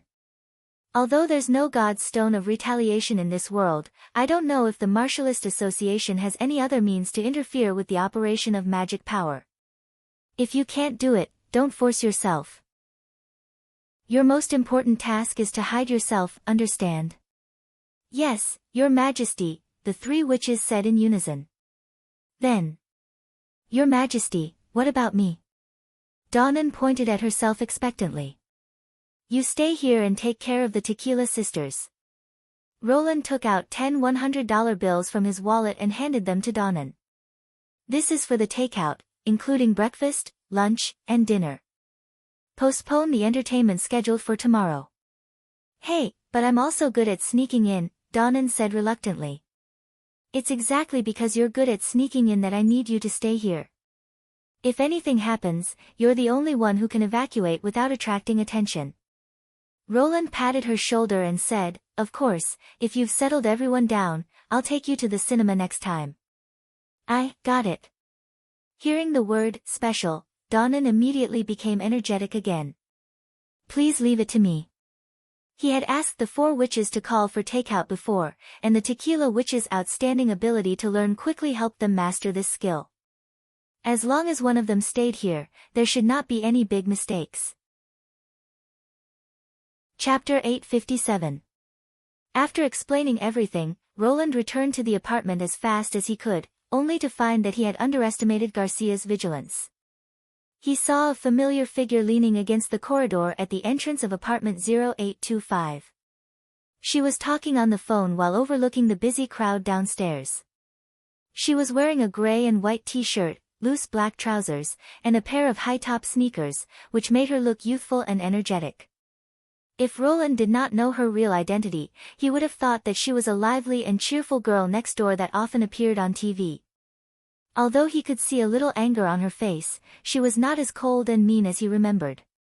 After taking off the gorgeous brocade robe, this casual and simple sportswear unexpectedly matched the Princess of Wimbledon, who used to be the Queen of Clearwater. Garcia noticed Roland when he was about to reach the door. That's it. I have something to do. I have to hang up. If you want to persuade me in the future, please don't call me again. The Clovers are here to talk about the demolition again? Roland asked, pretending that nothing had happened. It's none of your business. She put away the phone and looked suspicious. Where have you been? Didn't you say you wanted to take a shower? Do you know how to get rid of the smell?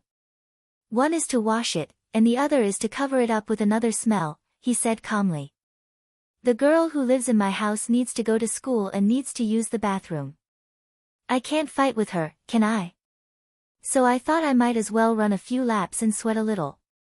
No wonder martialists always look clean. Well, that's not important. What's important is that I didn't sneak away. I'm standing right in front of you, isn't that right?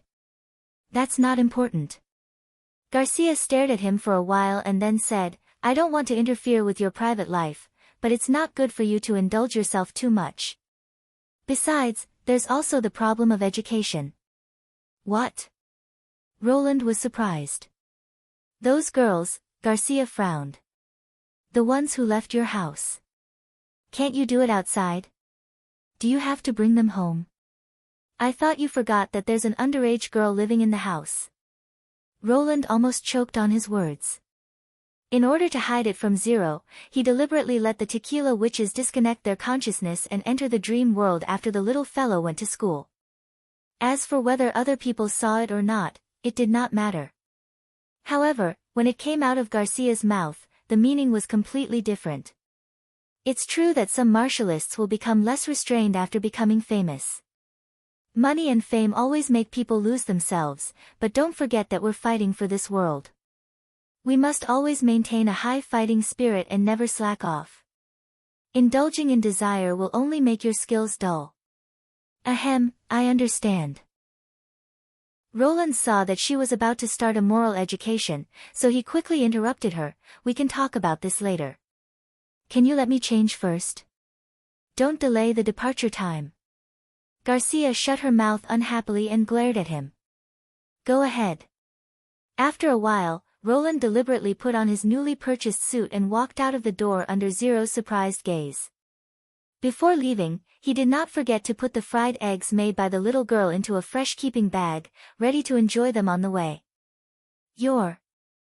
Garcia, who was guarding the door, blinked. It's my first time going to the headquarters, so it's better to be formal. Roland shrugged and said, this counts as entering the system. It's a bit disrespectful if I'm too casual. What do you think? Ha, whatever. She shook her head. But I didn't expect you to actually look good dressed like this.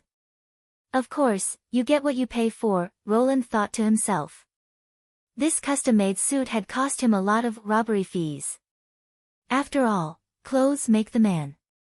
As long as he was not hopelessly ugly, he would instantly look good after dressing up and putting on a set of well-ironed clothes. Moreover, this body was well-proportioned.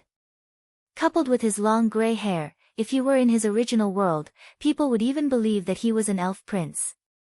The two went downstairs and walked out of the neighborhood. After waiting for a while on the street, a large bus stopped in front of them. Roland noticed that this bus did not have a license plate and the windows were covered by black curtains, so he could not see what was going on inside. "Get on," Garcia said in a low voice. Roland did not know whether it was an illusion or not, but she looked much more serious. When boarding the bus, Roland pretended to casually glance at the side of the street and saw that Phyllis had already stopped a taxi. After the door was closed, he saw that the bus was not as dark as he had imagined. The lights on both sides of the aisle were all lit, and there were many people sitting on the seats. Most of them were dressed in various styles, and they looked like a group of performance artists. Only a few of them looked normal, and they were all immersed in their own things. No one greeted Garcia. On the other hand, Roland keenly noticed that ever since he got on the car, a few guys had their eyes on him, and it was obvious that they had bad intentions. Without saying a word, Garcia took Roland's hand and led him to the back of the bus. "Aren't these your colleagues?" Roland asked in a low voice after sitting down. "The Martialist Association isn't a company." Garcia rolled her eyes at him.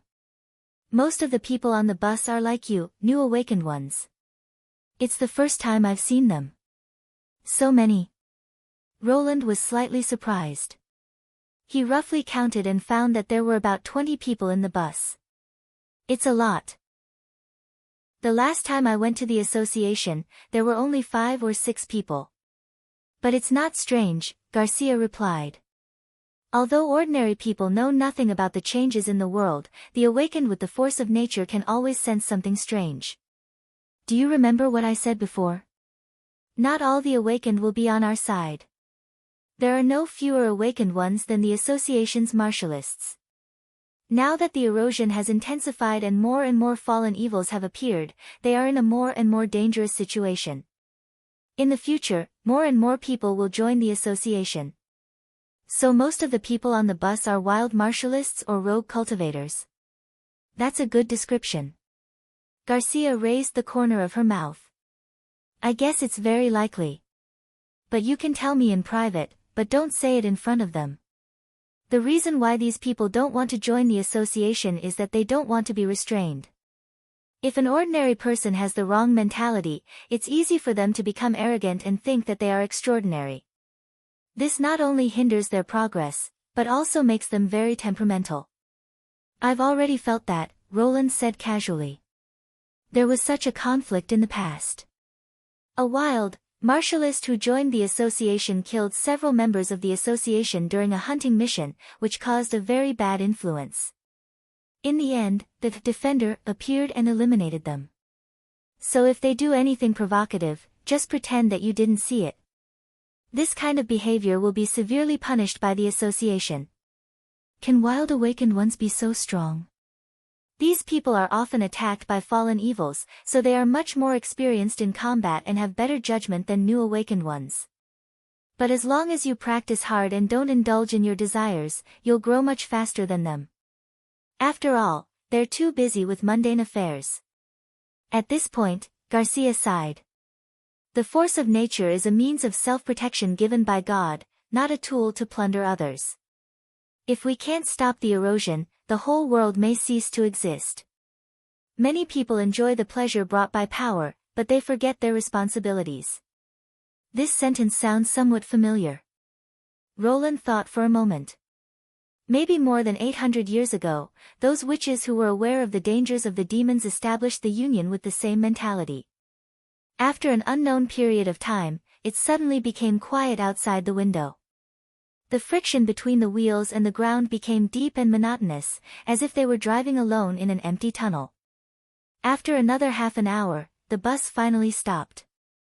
Just when Roland thought they had arrived at their destination, the bus trembled slightly, and then he felt a clear sense of weightlessness. Chapter 858. This is. Roland looked at Garcia. The elevator, Garcia replied proudly. Wait a moment. You'll see it soon. Not long after she said this, the indicator light beside the window jumped from red to green, and then the curtain automatically rose, revealing the scene outside the bus. Roland immediately understood the reason for the pride in her tone. The bus was parked on a huge iron plate, surrounded by concrete walls painted with yellow and black warning paint. 5 or 6 metal tracks were embedded in the walls, and the sound of gears grinding could be heard. Every time they descended a certain distance, they could see dazzling spotlights and huge numbers. In just a few minutes, they had descended more than 100 meters, and the numbers were still increasing. With the constantly rotating orange warning lights on the outer edge of the iron plate, this scene was like a scene in a science fiction movie. Being underground, he suddenly felt that the third border city he had built was overshadowed. Compared to this magnificent way of entry, the underground city, which still relied on hemp ropes and steam engines to transport people, was almost no different from the urban-rural fringe. In his mind, the strength of the association, which could build such a facility, suddenly rose by several levels. Without strong economic and political strength, it was absolutely impossible for a group of martialists to achieve such a magnificent project. No wonder Garcia was so proud of it. Even those wild awakened ones with strange tempers were shocked by this scene. There was a lot of discussion in the carriage. Everyone couldn't help but look out the window, as if they wanted to find out how deep this place was hidden. This is a good show of strength. Roland thought to himself. The curtains were probably closed to prevent the newcomers from knowing the specific location of the headquarters, but after entering the underground, they were not afraid. Instead of letting people admire this magnificent project, it was better to say that they were demonstrating the strength of the association. He just didn't know whether Ling, who was following them, could find a chance to sneak in. When the number turned to 235, the iron plate finally stopped descending, and several tunnels appeared on the wall. The bus started again and drove into one of the tunnels. This time, it only took them a short distance to reach the destination. Roland followed Garcia out of the car, only to find that in front of him was a very wide underground square, densely lined with lights, almost as bright as daytime. If not for the previous experience, it would be hard for him to believe that he was deep underground. A statue stood in the middle of the square. At first glance, it looked like a large hand holding an irregular polyhedron. There were several buses parked next to the statue. It seemed that they were not the only newcomers here. Are those people from other cities? Roland pointed at the crowd surrounding the statue. Garcia nodded. The association has countless branches, but there are only 2 headquarters. If you want to get close to the erosion, you have to go to these 2 headquarters. He was slightly taken aback. The corrosion from the outside world can be seen directly. Not only can you see it, but you can also touch it. Although you will never want to touch it. Garcia rolled her eyes at him. Do you think we are a cult that will make people fight for their lives just because we have a big pie in the sky? The original purpose of visiting the headquarters is to gather newcomers from time to time and take them to see the real crisis that the world is facing. If you don't see it with your own eyes, you won't believe it, the disaster is close at hand. Just then, the lights above them suddenly dimmed, and darkness rushed in from all directions, focusing people's vision on a narrow area in the middle of the square. Like a stage with a curtain pulled open, 2 bright beams of light sprinkled down from the dome. One fell on the statue, and the other reflected the figure of a woman in black. She stood on a high platform on one side of the square. She was about 30 years old, dressed in a classical martial arts suit, and her long black hair was tied up on top of her head. One of her eyes seemed to have suffered an old injury and was covered by an eye patch. Although the force of nature in the dream world was not limited to men and women, it did not have the effect of changing one's appearance like magic power. In terms of appearance, she was no different from ordinary people. She was not tall, but she had a calm and solemn aura. The woman waved to the crowd and said loudly, "Good morning, awakened ones. I am Lan, the chief disciple of Defender, Rock. Welcome to Prism City." Prism. Does she mean the polyhedron on the statue? Roland noticed that the wild martialists who came with him were whispering to each other. They seemed to be quite dissatisfied with her words. Before he had time to ask Garcia, Lan continued, "Of course, the Defender should be responsible for welcoming new disciples. Unfortunately, there was some trouble in Sky City, so Master and the other 3 Defenders left the day before yesterday. In order not to delay the tour, I have to welcome you.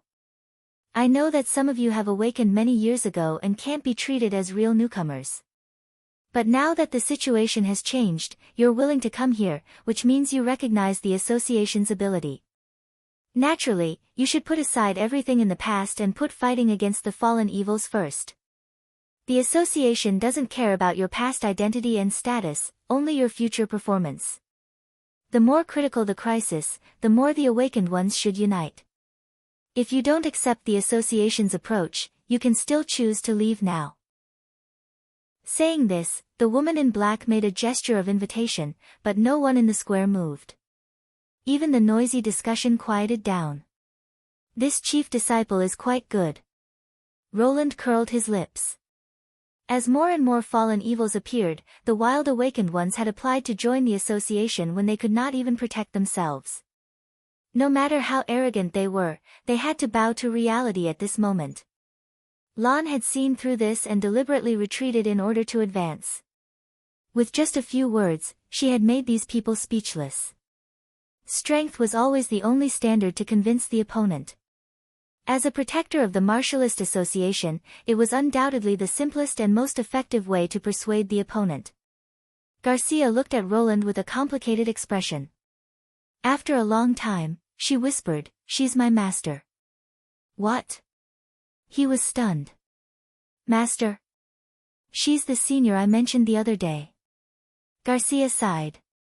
"If it's not necessary, you'd better not hang around in front of her. Master hates irresponsible and unpunctual people." "Oh, I see." Chapter 859. Hearing the last sentence, Roland could not help but tremble. Why would there be a battle of divine will in the dream world? He glanced at Garcia, but her expression did not change. Roland did not know whether she already knew about it or did not care about it. Roland had no choice but to suppress his doubts and follow the crowd to the end of the square under the guidance of the light. At the end of the square, he found that there were many honeycomb-shaped passages embedded in the towering stone walls. Whether it was entering from the ground or transferring between the passages, they had to take the elevators hanging on the rails. He did not notice it when the square was brightly lit, but now that his field of vision was dim, he saw dozens of elevators going up and down like floating fireflies, which made him feel like he was in a futuristic city. However, although this design looked beautiful, it was extremely inconvenient to use. It would be fine if it was built in the city center as a landmark, but who would see it if it was buried underground? Once there was a fire, a power outage, or any other emergency, they would not know where to run. Of course, it was against common sense to build the headquarters underground. If it was just to prevent others from invading or to keep it a secret, it would not make sense. If it was not that the Martialist Association had too much money to spend, then there must be other reasons.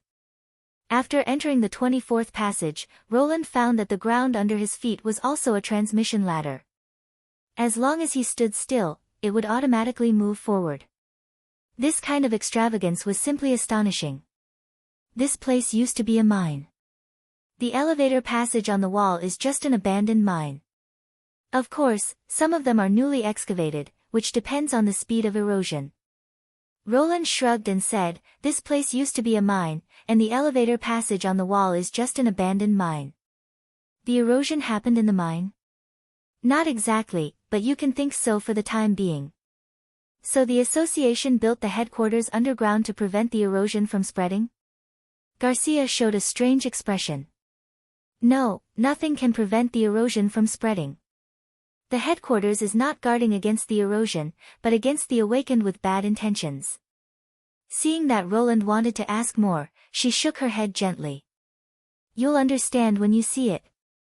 The passage soon led them to another hall, which was decorated like a staircase conference room. The floor dropped down until a podium was formed at the bottom. The security measures here were obviously much tighter. Martial artists wearing the same clothes could be seen everywhere. They stood expressionlessly on both sides of the hall, coldly staring at the newcomers, completely without any intention of welcoming them. Didn't they say that martial artists were straightforward, passionate, and unconstrained? Roland cursed in his heart. If this is how they treat new awakened ones, it's no wonder they don't want to join. After everyone was seated, the chief disciple, Lan, stepped onto the podium again. She did not say a word and directly lifted a curtain on the stage, revealing a huge glass box below. Roland could not help but frown. There was a dark red crystal in the box, floating in the center as if it was weightless. It reminded him of the magic core of tequila. However, the force of nature in the dream world was not as versatile as magic power. Moreover, this crystal did not seem to have any substance. It was more like a clumsy 3D projection. However, looking at Lan's serious expression, it did not seem that she was joking. This is erosion, Garcia said in a deep voice, or loopholes. What? Roland was stunned. The one on the stage is just a small part of it. She sighed softly. Our world is becoming riddled with holes. This is the essence of the erosion. I think some of you have already guessed or sensed. Lan glanced at the audience and said word by word, an evil force has entered our world. It has caused an endless number of fallen evils and seriously threatened the safety of the awakened ones. But I have to say that this idea is wrong. There has never been any evil force. It is just an overlay from another world. The audience burst into an uproar. What do you mean? Can you be more specific? What do you mean by another world? When did the Martialist Association become an academy of sciences? Then what are the fallen evils? Aliens? Completely different from the real newcomers, the awakened warriors did not care about Lan's identity as the chief disciple at all and directly shouted. Silence. Lan was unmoved. If you have anything to say, wait until the next show. As she said this, the glass box slowly rose up and exposed the crystal. Then 3 hanging rods hung down from the top of the podium, each with a camera hanging on top. At the same time, the wall behind Lan also lit up. It turned out to be a huge screen with 3 different angles from 3 cameras. Roland soon noticed a phenomenon that made his blood freeze. No matter which direction the camera shot from, the irregular crystal always showed the same appearance. How is this possible? Shouldn't it be a perfect sphere that can do this? Things with edges and corners represented discontinuous changes. Visually, each facet must be different, but he couldn't find any signs of rotation in the 3 images. It was as if it wasn't an object, but a red spot on the screen. His brain had subconsciously identified it as a virtual image and the crystal itself did not exist. However, Lan's next move surprised Roland. He saw that the chief disciple took an iron rod from his assistant and inserted it directly into the red crystal. The rod did not penetrate the virtual image as he expected, but disappeared directly in front of everyone. Through the screen, he could see that the 3 cameras faithfully restored the original appearance of the iron rod. The grinding marks on it were clearly visible, and the angle was completely correct. However, the red spot remained the same, as if 3 iron rods had pierced into the same place from different angles. When Lan pulled it back, the stick in her hand was surprisingly missing a section. The hall suddenly became quiet. In the face of such a strange phenomenon, everyone fell into silence, as if an invisible hand had covered their mouths. After a while, someone stood up and said, "Can I go on stage and have a look?" "Go ahead." Lan nodded. The man walked up to the podium and stared at the red crystal for a long time. Suddenly, he groaned and reached out to grab it. His skin glowed with a pale silver light, which was obviously the use of the force of nature. Warriors who could do this could not be underestimated. Roland had heard from Garcia that the release of the force of nature was similar to that of the fallen evils to some extent, and ordinary weapons could not hurt them. To practice this kind of skill, one either had extraordinary talent or had experienced many years of life and death battles, and was far stronger than ordinary martialists. This was probably the reason why they were so arrogant. Lan stood with her hands behind her back, showing no intention of stopping him. Then there was a shrill scream. The man did not grab anything at all. His hand passed through the crystal without any hindrance, but the part that touched the crystal disappeared without a trace, just like the iron rod.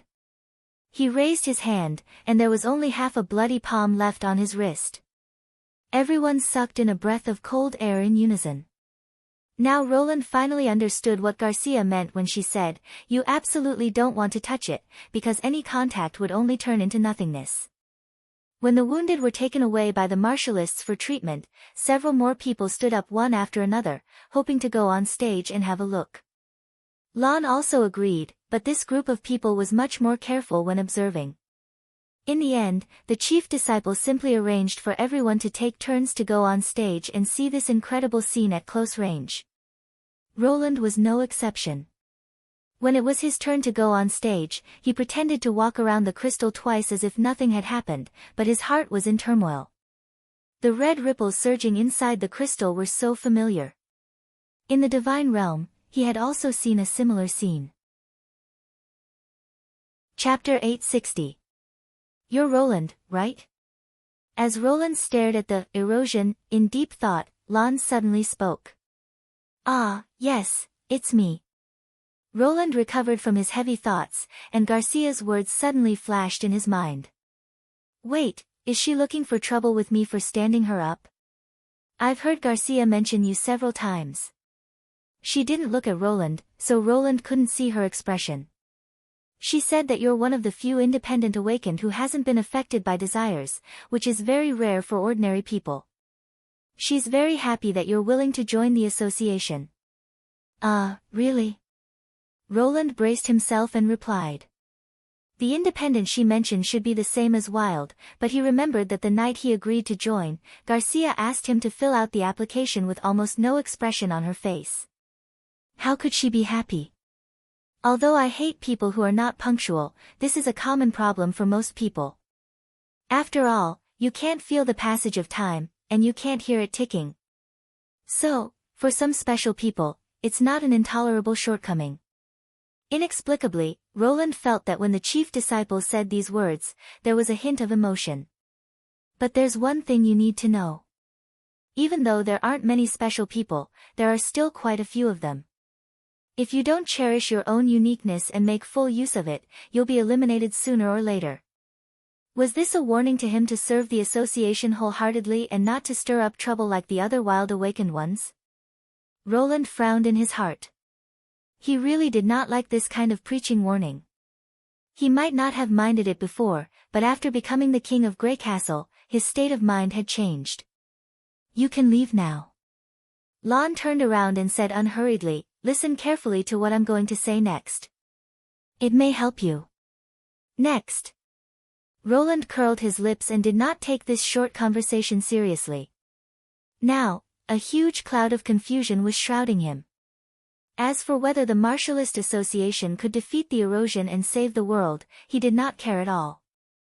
After returning to his seat, he was still frowning. What on earth was God thinking? According to the research data of the underground civilization, the Bloody Moon was the key to transforming magic power and the foundation of the dream world. In a sense, it was equivalent to the mastermind behind the scenes. Even if it wanted to swallow the dream world, it did not have to show its original appearance, did it? The witches could see the real body of the Bloody Moon because it was the real world, but this place was a fictitious territory based on his and Zero's memories. Didn't this mean that the person with the tube at the back of the brain could see the circuit signals running behind the world? Or could it be that his previous speculations were all wrong, and there was a deviation in his understanding of the information, causing him to guess in the wrong direction? Well, do you believe me now? Garcia glanced at him. That's definitely not something that can exist in reality. I never suspected you. Roland shook his head and temporarily suppressed the distracting thoughts in his heart. But your master isn't as scary as you say. What's wrong with master? She was slightly stunned. She told me a lot of things about being a special person and having high hopes for the association, Roland joked casually. By the way, she also said that you were very happy that I agreed to join the association. Is that true? I didn't see it at all. Speaking of this, he deliberately looked at the former princess of Ravenna to see what kind of expression she would show. Would she deny it or cover it up in a hurry? Whatever it was, it should be very interesting. But he never expected that she would look at him with a, "You're really a fool," look. What are you talking about? Garcia rolled her eyes. When you were on the platform, master didn't say anything at all. Do you think I'm blind? Roland could not help but be stunned. This distance may be a little far for ordinary people, but I'm a martialist. I can clearly see how many hairs you have on the platform. Do you want to lie to me? You're too young, she said disdainfully. Didn't say anything. Just when he was about to ask a few more questions, Lan had already closed the glass box and clapped her hands to focus everyone's attention on the podium. This time, the discussion in the hall was much quieter. Our world is not flat, but on a membrane. Some people can understand this, and some people can't, but it doesn't matter, as long as you listen to me. She turned around and let the screen behind her show what she was saying. This membrane has a curvature. Generally speaking, it appears to be an arc. In some places, this change will be more obvious. If there is another world beyond this one, then there is a possibility that the two worlds will meet at one point, and this intersection is called the erosion. Of course, this is just a speculation, but it is the only speculation that can explain the strange phenomenon we are seeing. Ever since the erosion was discovered, the various countries have never stopped studying it. Unfortunately, the world over there has a completely different rule, and any method of detection is declared ineffective. Even the matter here can't maintain stability after crossing the border. As you can see, that iron rod is the proof. What does this have to do with the fallen evils? Someone asked. Of course it does. The power they obtain comes from another membrane. This is also the reason why the fallen evils are not afraid of the mortal force. The overlapping membrane temporarily connects the two worlds. I don't know what effect this will have on the other world, but for us, the rule still works. The energy spreads from a higher place to a lower place, creating a series of incredible phenomena. Lan raised her voice.